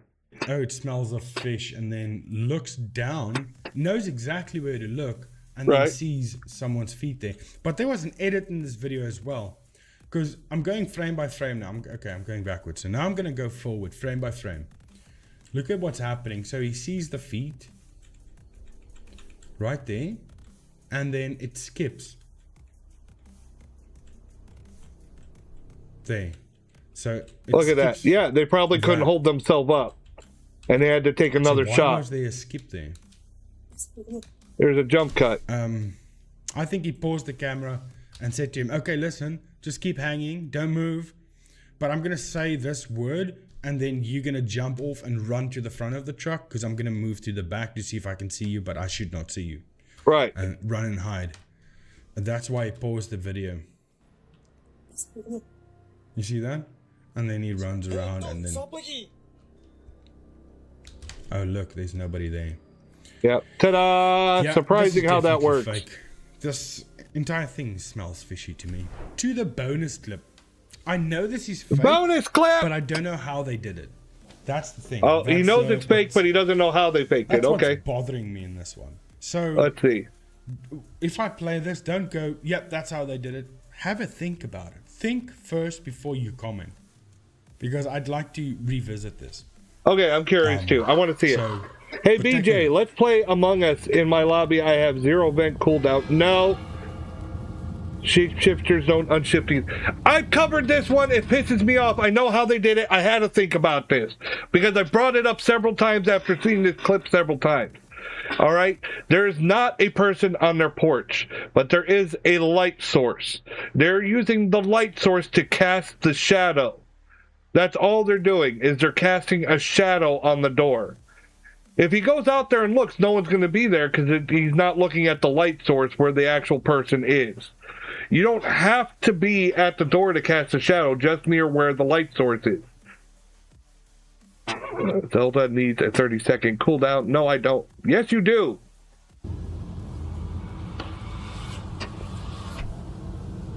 And you see how the police lights went right through, shined right through? Obviously, it's not a person. It's just a shadow. So there's just someone casting a light source on the door and having someone stand to cast the reflection on the door. That's it.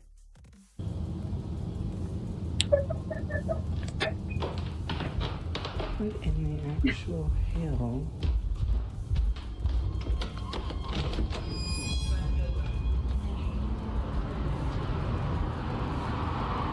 There's literally...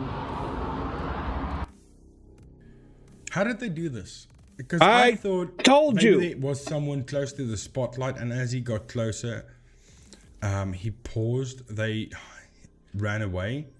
Yeah. And then he played again. Yeah. Or hit record again. And he takes a moment to look around, so he gives them time to get away. Or it could be that as he's opening the door, full fucking shit. They ran. Yeah.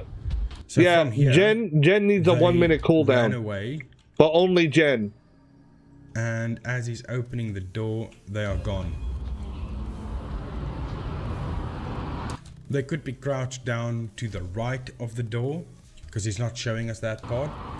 There's literally... Or he can be this direction. I suck at Among Us. No, you don't. Where we can't see him. And if you look here, you suck at catching who the villain is. But if you're the villain, you kill everyone. He even tried to debunk his own video to figure out exactly what he could have saw at his door. Yeah, but Jay, you suck at other things, so doesn't make you sense. just like sucking. In front of our house where somebody would be.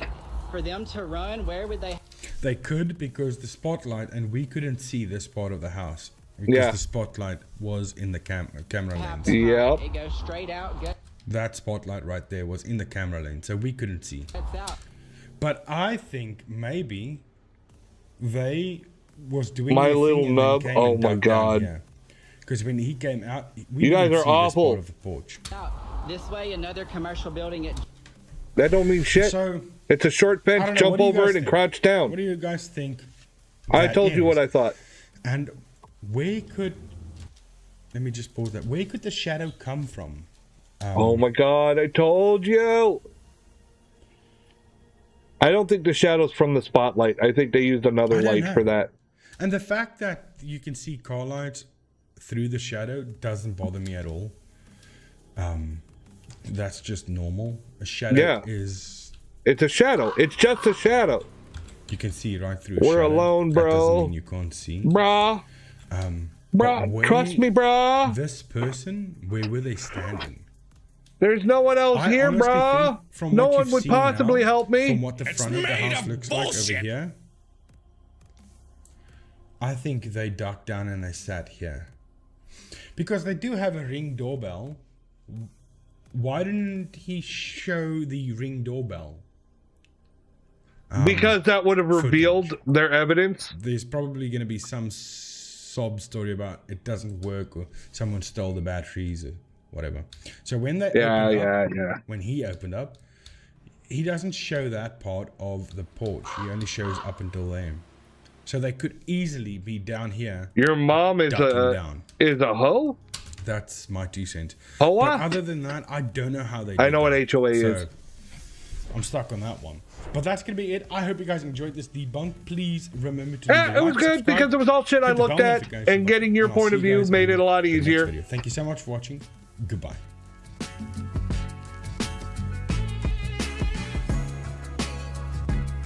Bow, bow, bow, chicka bow, bow, chicka bow, down, bow, bow, bow, bow, bow, bow, bow. How you doing? I'm Cal. I'm not. Okay, let's see. Remove from playlist. Okay. Slapped Ham, the unexplained clips taking over the internet this week. Alan, and this is Slapped Ham. Boy, we've got an action-packed episode. In my for you opinion, today. HOA So hit that is subscribe button and get so ready dumb. for more creepy HOA content. is dumb. I fucking hate HOAs. I fucking hate them. I get the reason. I get the reason why they were originally created. But the fact that they, A, still exist, and B, have taken it so fucking far and abusing its original creation, it's like one of those things that seemed like a good idea at the time, and people just warped it into something absolutely horrible. I fucking hate HOAs. Calf, clean yourself up. Ew. Ew. We don't have them here in the UK, at least from what I know of. Well, lucky you. They fucking suck here. I hate them. They're in a lot of cases, they're fucking despicable. It's a way to pick on someone in the neighborhood you don't like, basically. It's been abused so many fucking times. When I was in college, me and my roommates, we had a full-blown house. in a neighborhood that had an HOA, and they kept finding reasons to bitch until we went around the neighborhood and took pictures of all the people with the same fucking violations, supposedly, that were not actually violating because there was nothing in there about it. They're just finding reasons to bitch. Oh, we're going to change this rule just for you. Well, no, it's not just for us. You're going to have to do it to everybody. And I bet everybody's not on board with this. Too many people, too young. Ew. Ew. Like this. I don't like you. What the fuck are you... Oh, yeah, HOAs. Yeah, okay. At first I was like, what the fuck are you talking about? Yeah, HOAs are a pain in the ass. One of my roommates had a side gig as a tow truck driver, and he had been doing it for years, and then all of a sudden they made a rule where you couldn't have a business vehicle parked in front of your house, like that had markings on it. So he started parking it in the garage, but the garage door wouldn't close, like the fork on the back wouldn't close. So we would put it in the garage and then he would lower the fork all the way down and then close the garage door as low as he could go. So then they made a new rule. The garage door had to be all the way open or all the way closed. I shit you not. It was just a bullshit made up fucking thing. He ended up having to quit his job just to keep there because we couldn't afford the fine. Dick too big? Yeah, probably. I am a big dick.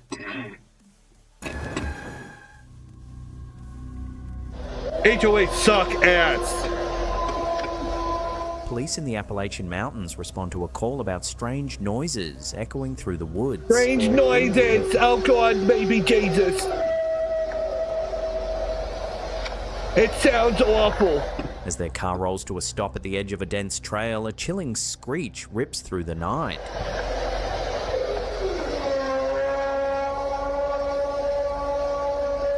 Starting to regret that I stopped at this rest stop. Okay, wait. I'm confused. I'm seeing flashing lights. They're talking about fucking police officers, but then the guy says, I'm starting to regret stopping at... I am doing something. I could share it. But then the guy says, I'm starting to regret stopping at this rest stop. And, so what? Is this guy filming one of the officers? Is he in front of the officers? Well, what's going on here? You said it was police officers. It doesn't sound like a police officer. Elk? I mean, who knows? Who knows? Those animals make some strange fucking sounds. And a lot of people don't know what sounds they make, so they make assumptions. That doesn't sound like anything I've heard. Well, have you heard an elk getting busy? Munch. Mutters, they say Bigfoot isn't real, but whatever's making that sound doesn't seem ordinary. That's not Bigfoot, that's Big Balls. Isn't real? Totally different person. The Appalachian Mountains, stretching nearly 2,000 miles from Alabama up into Canada, have long been steeped in cryptid lore. Among the most enduring tales is that of Bigfoot, or the wood booger, as locals sometimes call him. What? Sightings in the region date back centuries, with Cherokee and other indigenous traditions speaking of giant, hairy men. I don't know, I've seen Bigfoot videos all over fucking in the 20th X century, recently. Reports of towering figures, oversized footprints, and unearthly How about those howls AI only footprints cemented with the 6 Appalachians toes? as one of the creature's prime stomping grounds. So when eerie howls carry through those ancient forests, it's no wonder some believe Bigfoot is still out there, guarding his place Elk jerky, in one of damn, North I need to go America's hunting. wildest landscapes. My nickname is Bigfoot. You say Bigfoot isn't real? So maybe it's me. Maybe. Who knows?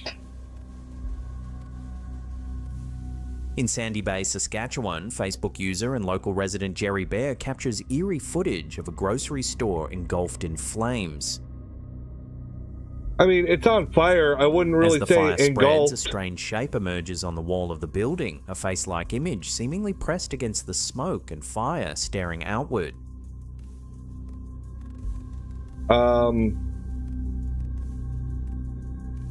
It's At not first, it looks moving. like a static object, maybe debris Yeah. catching the light.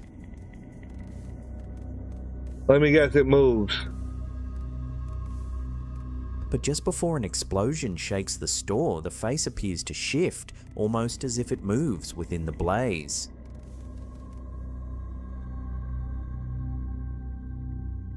That looked like fireworks. Thankfully, no one was hurt in the incident. Still, the unsettling image has left many wondering, is it just pareidolia, or did something more I think it's sinister pareidolia. reveal itself in the flames? No, I think you're just seeing things. That's what I think.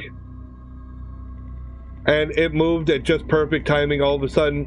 Yeah, that looks like fireworks going off.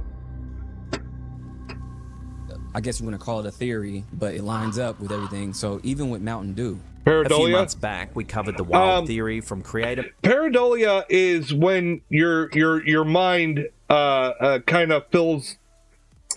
Your mind wants to recognize familiar things, familiar faces, things like that. So that's why when you look at clouds, you see shapes in the clouds, like that one looks like a bunny, or that one looks like a truck, or you see a tree and it's got two knot holes in it, and you're like, those look like eyes, and look, that hole in the side, it looks like a mouth. That's pareidolia, where you see things where they're not really. Your mind rationalizes it. So you see something random in a fire, you're like, that kind of looks like a face. Your brain is committing pareidolia, making a face where it's not really. Okay, cool. Thanks, Bones. You're welcome. Maverick Bailey, who connects new Mountain Dew flavors with major disasters. But it seems to be like every time they make a big push with a certain flavor, it correlates with a certain event. He pointed out That's chilling weird as coincidences. Maui burst linked to the 2023 Maui wildfires, with theorists tying dew to directed energy weapons.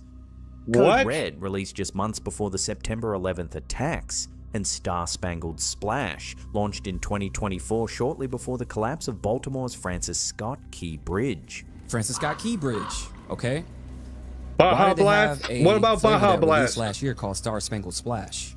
Now, who wrote the Star Spangled Banner? Francis Scott Key. At the time, Bailey warned fans to watch for an upcoming flavor called Baja Midnight, speculating it could foreshadow a blackout or even a paranormal event. Now, Bailey says his prediction is coming true. In a new video, he points out that Taco Bell is about to launch Baja Midnight as a permanent flavor. And at the same time, a campaign called Blackout the System has appeared online, urging people worldwide to shut everything down between September 16th and 20th. No work, no travel, no spending. You guys, this is a call to action for a mass blackout to happen all over the United States, happening on September 16th through the 20th. And this is what they want you to do. No work, no spending, no travel, no projects. This was 2 months events, ago. No restaurants, no backing out. Yeah, this sounds really safe for our economy. This sounds like the conspiracy theory nonsense. Okay, don't get me wrong. There's some coincidences there. Like, that's enough to start the conspiracy theory. But Mountain Dew? Really? Mountain Dew? That's your secret message system, Mountain Dew.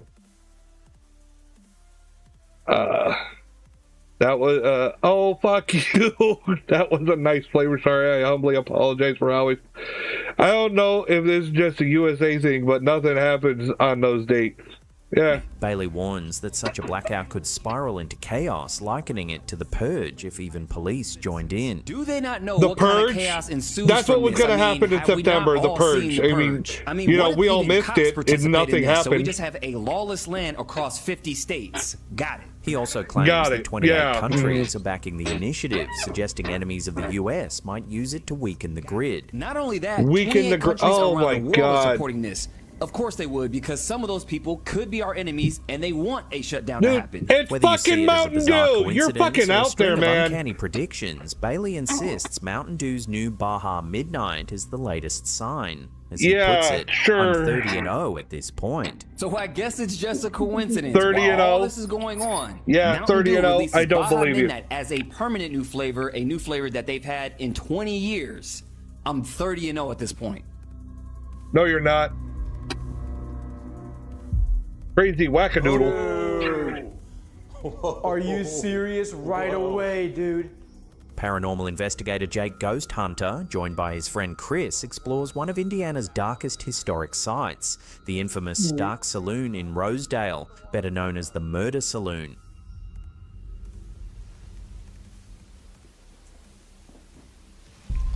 Where's the Murder Saloon? I want to see the Murder Saloon. Built around 1902, the saloon doubled as a bar and a hidden brothel, but it is most notorious for the tragedy of February 6, 1903. Probably. On that night, I'll have whatever John he's Stark smoking. shot Yeah, his he's wife smoking Jenny something good. after discovering she planned If the to purge leave ever him, happened, I'd steal a then bunch of turned the food. gun on himself. Jenny collapsed. Why near the don't anyone stove, hit the John at banks in the far end of purge? I never bar, watched just the 7 purge. feet apart. I'm just Their 5 curious. children were left orphaned, and the town never I bet forgot the crime. banks had the best security systems. Jake That's and probably Chris why. begin their investigation in the parlor room where the incident occurred. Okay, well, to all the spirits here, my name is Jake, and this is Chris. It was We're here to talk to John I went through the Purge house at Halloween Horror Nights, but I didn't actually watch the movie The Purge. So if you could talk to us, if you could make a sound, give us a sign Purge that you're 1 here, was that would kind be of amazing. weird. It didn't look like my kind of thing. I'm like, Almost whatever. immediately, they capture a chilling EVP. Are they using a DR60? I think they are. Get out of here. He's using a DR60. Look, it's got the 60 right on the front. You hear that? Yeah.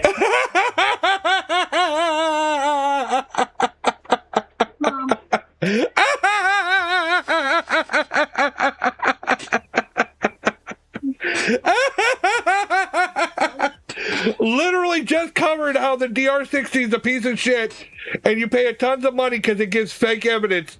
And here the guy is, holds it right up and has the 60 on it, big and center, never took the sticker off.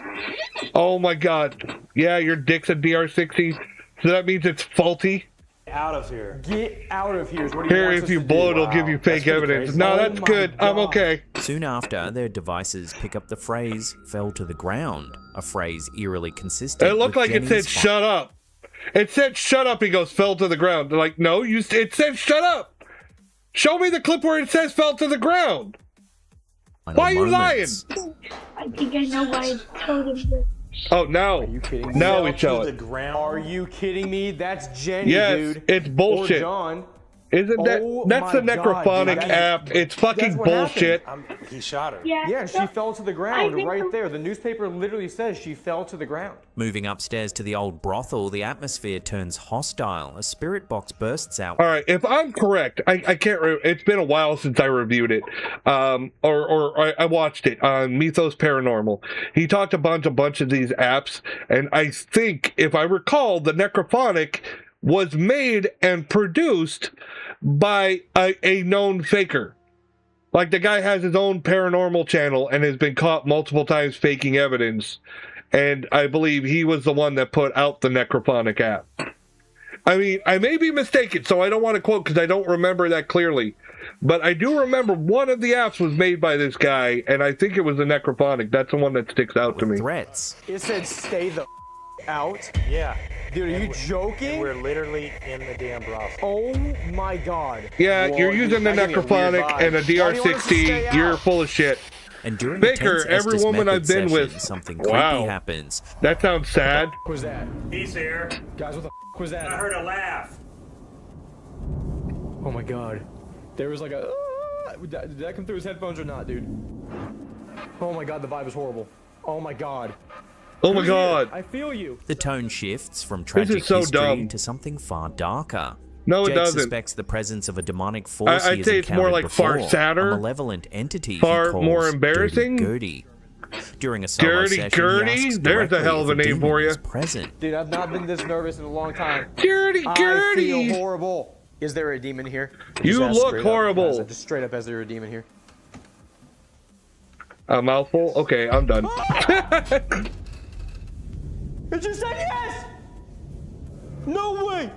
It just said yes. If you blow, it'll give you Oh my God, it just gave me ectoplasm. confirmation.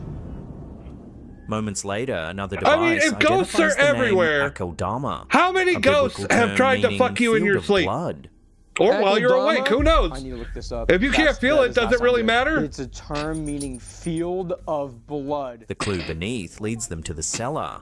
As soon as they power up the SB7 spirit box, a voice instantly shouts, "Yes, When asked if a demon is hiding there, Oh, shut the fuck There's a up. demon down here. Is that true? I already don't believe anything they're putting out. As soon as I saw they were using a DR60, I'm like, I gotta throw all your evidence out. I don't believe you. I don't believe a word of it. is the most shocking part of the night.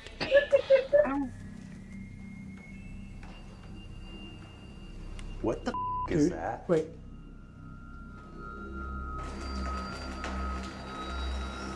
They hear the distinct sound If of you dripping can't water feel it, does it above really them, matter? though the Story of my building life. has no plumbing. Is it in yet? Rushing upstairs, they find a fresh puddle on the wooden floorboards, directly where John Stark's body once fell. Oh, God. Chris, that was not here earlier, man. What was it? There's a spot of water here, dude. How is that possible? Dude. Chris, no, man. Look at this. There's water.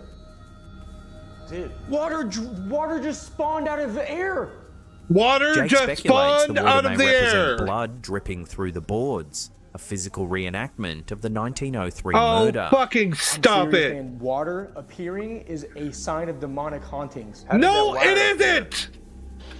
Oh, God, I hate these guys so much. Spirits! Holy With its violent Go history, eat a brothel dick. secrets, and tragic family past, the Stark Saloon has long been considered one of Sorry, I Indiana's had to most pee. haunted I had to sites. But the puddle manifestation, paired with direct You both responses said and it at chilling the same time. EVPs, suggests something far darker than just restless spirits may still linger in In the my murder mouth. saloon. Sorry, I'll stop. No, you won't. No, you won't. Dude. How is that possible? It's very possible because you're full of Chris, shit. no, man. Look at this. It's There's water. There's water on the floor. Oh my God, it's water amazing. Just spawned out of the air. Yeah, because that sounds the most likely thing that happened. In the early hours of Sunday, June I haven't 28th, said residents of Saltillo, Coahuila, Pause. Mexico were stunned by the appearance of a mysterious triangular object moving Don't stop. silently Oh, across keep the going. night God. sky. Oh, yeah. Wow. The sighting occurs in the Las Maravillas neighborhood, specifically near Papagayo 105. Yeah, I attract some of the weirdest people. It happens. I like weirdos. At around midnight to 2 a.m., local man Jonathan Jimenez films the Local object man, traveling steadily as from opposed south to north. far away man. The craft appears triangular in shape, illuminated against the dark sky. Jimenez later clarifies that This is he the did best hear chat some ever. Love the noise, free speech. leading him Well, to yeah, wonder I'm if a it could rated be a mature, so classified I'm like, why experimental censor it? aircraft. Fuck it. But he also recalls another encounter in which he saw a strange craft hovering just 12 meters overhead. This one completely silent. It looks like a Ouija board He playing chat. explains that in recent months, Saltillo and the surrounding region have experienced an intense wave of sightings, from unidentified aircraft to glowing orbs of light drifting across While the showing an skies. AI-created image. Whether a top-secret military vehicle or something more otherworldly, the triangular UFO adds to a growing number of unexplained events in northern Mexico. Local leaving man locals to marries wonder elk what in exactly is Appalachian passing mountains. over Make their noises homes in the at woods. night. News at 11. Yeah, the worst part was that noise wasn't him, it was her.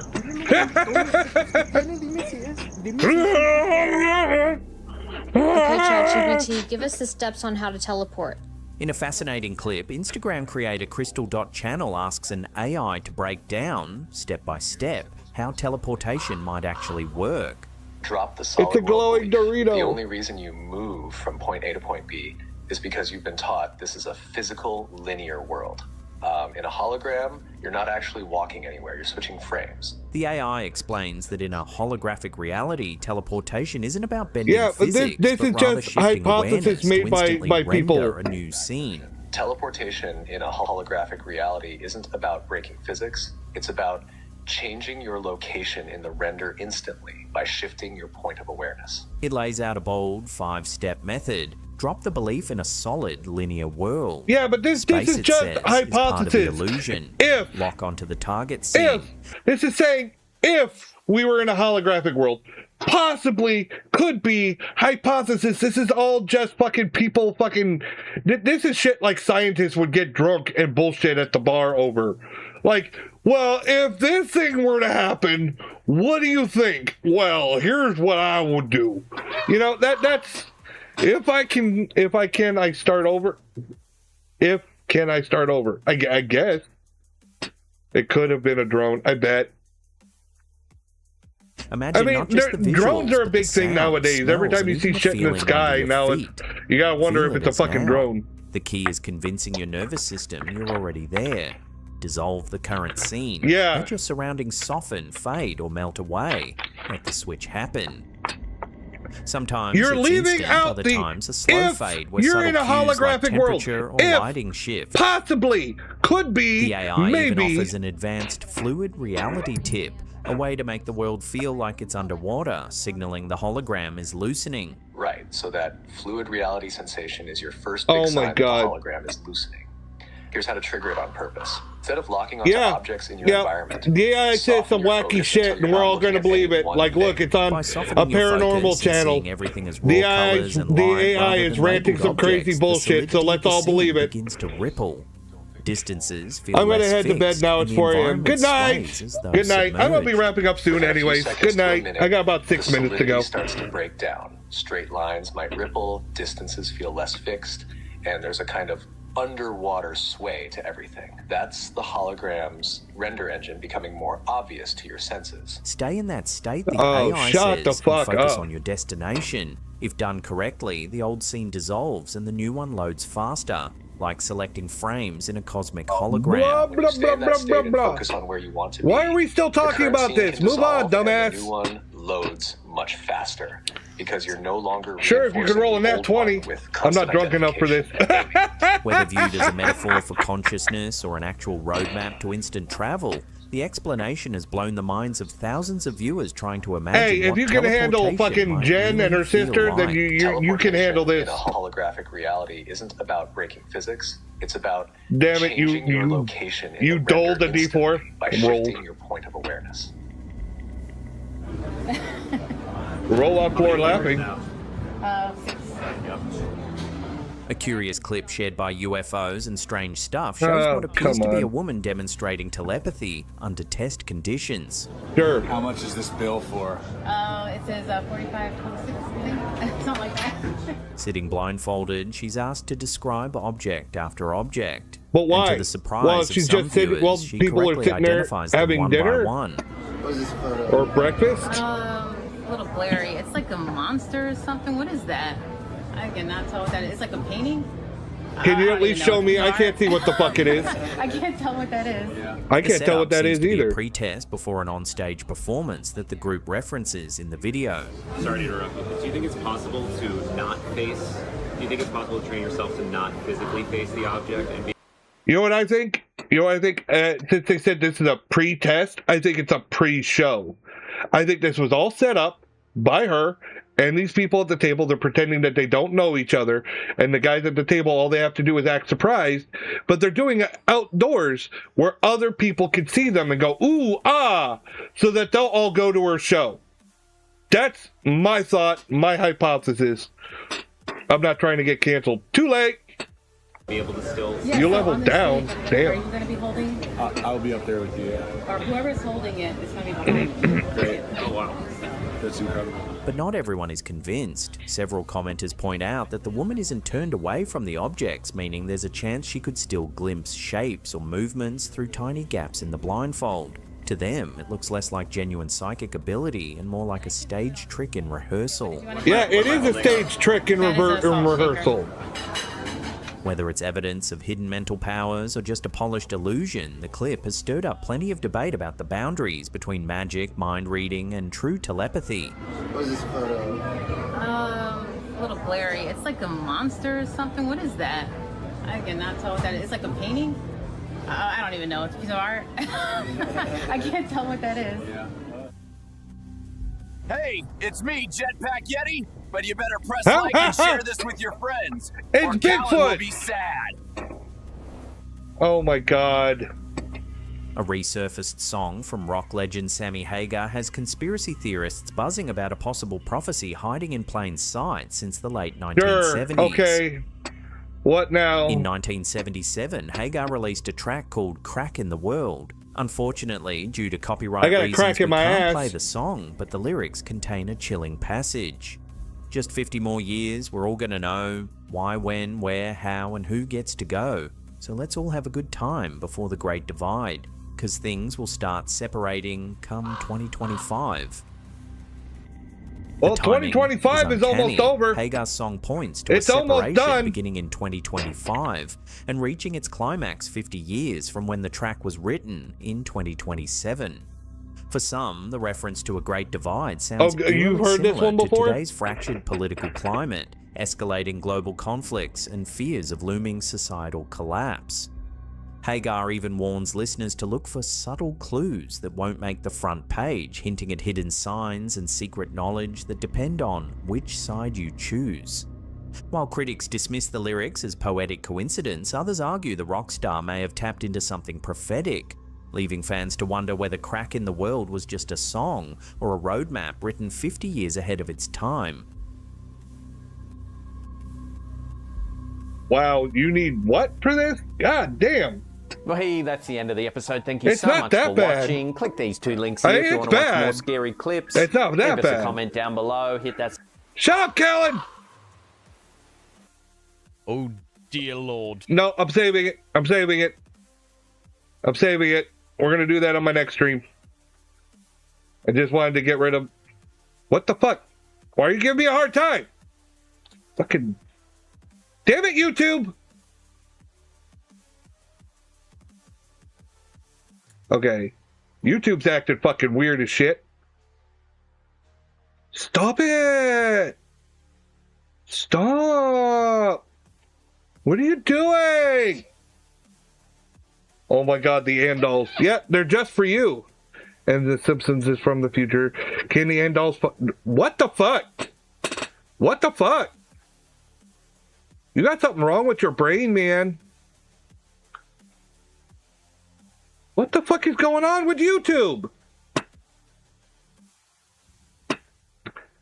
I'm stuck in a perpetual loop. Wait. It fucking broke. It fucking broke. Fucking YouTube. God damn it. Now it doesn't want to work at all. It quit on me.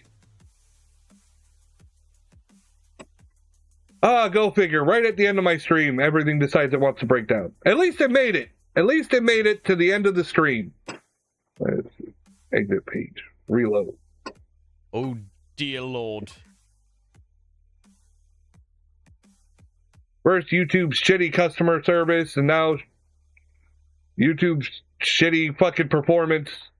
YouTube's just shitty, but everybody goes there still. Alright. I think I'm going to wrap up for the night. Probably going to do some more Ghost Fakers. We'll pick up on that Beardo video tomorrow with the Raggedy Andals. Be right back. I might puke from laughing. I'm okay, but damn. Oh. Don't puke. Especially don't puke in your lap. That'd be gross. All right, on that note, I'm going to wrap it up for the evening. Have a good night, everybody. Peace out. Love ya. Thanks for coming, Jay. And Nyla, Jen, and Calf, and all my normal people, Perry, and then the new viewers that came by. Thank you all for coming. Have a good night, everybody. Peace out. I'll be back tomorrow night. Tomorrow night. Later.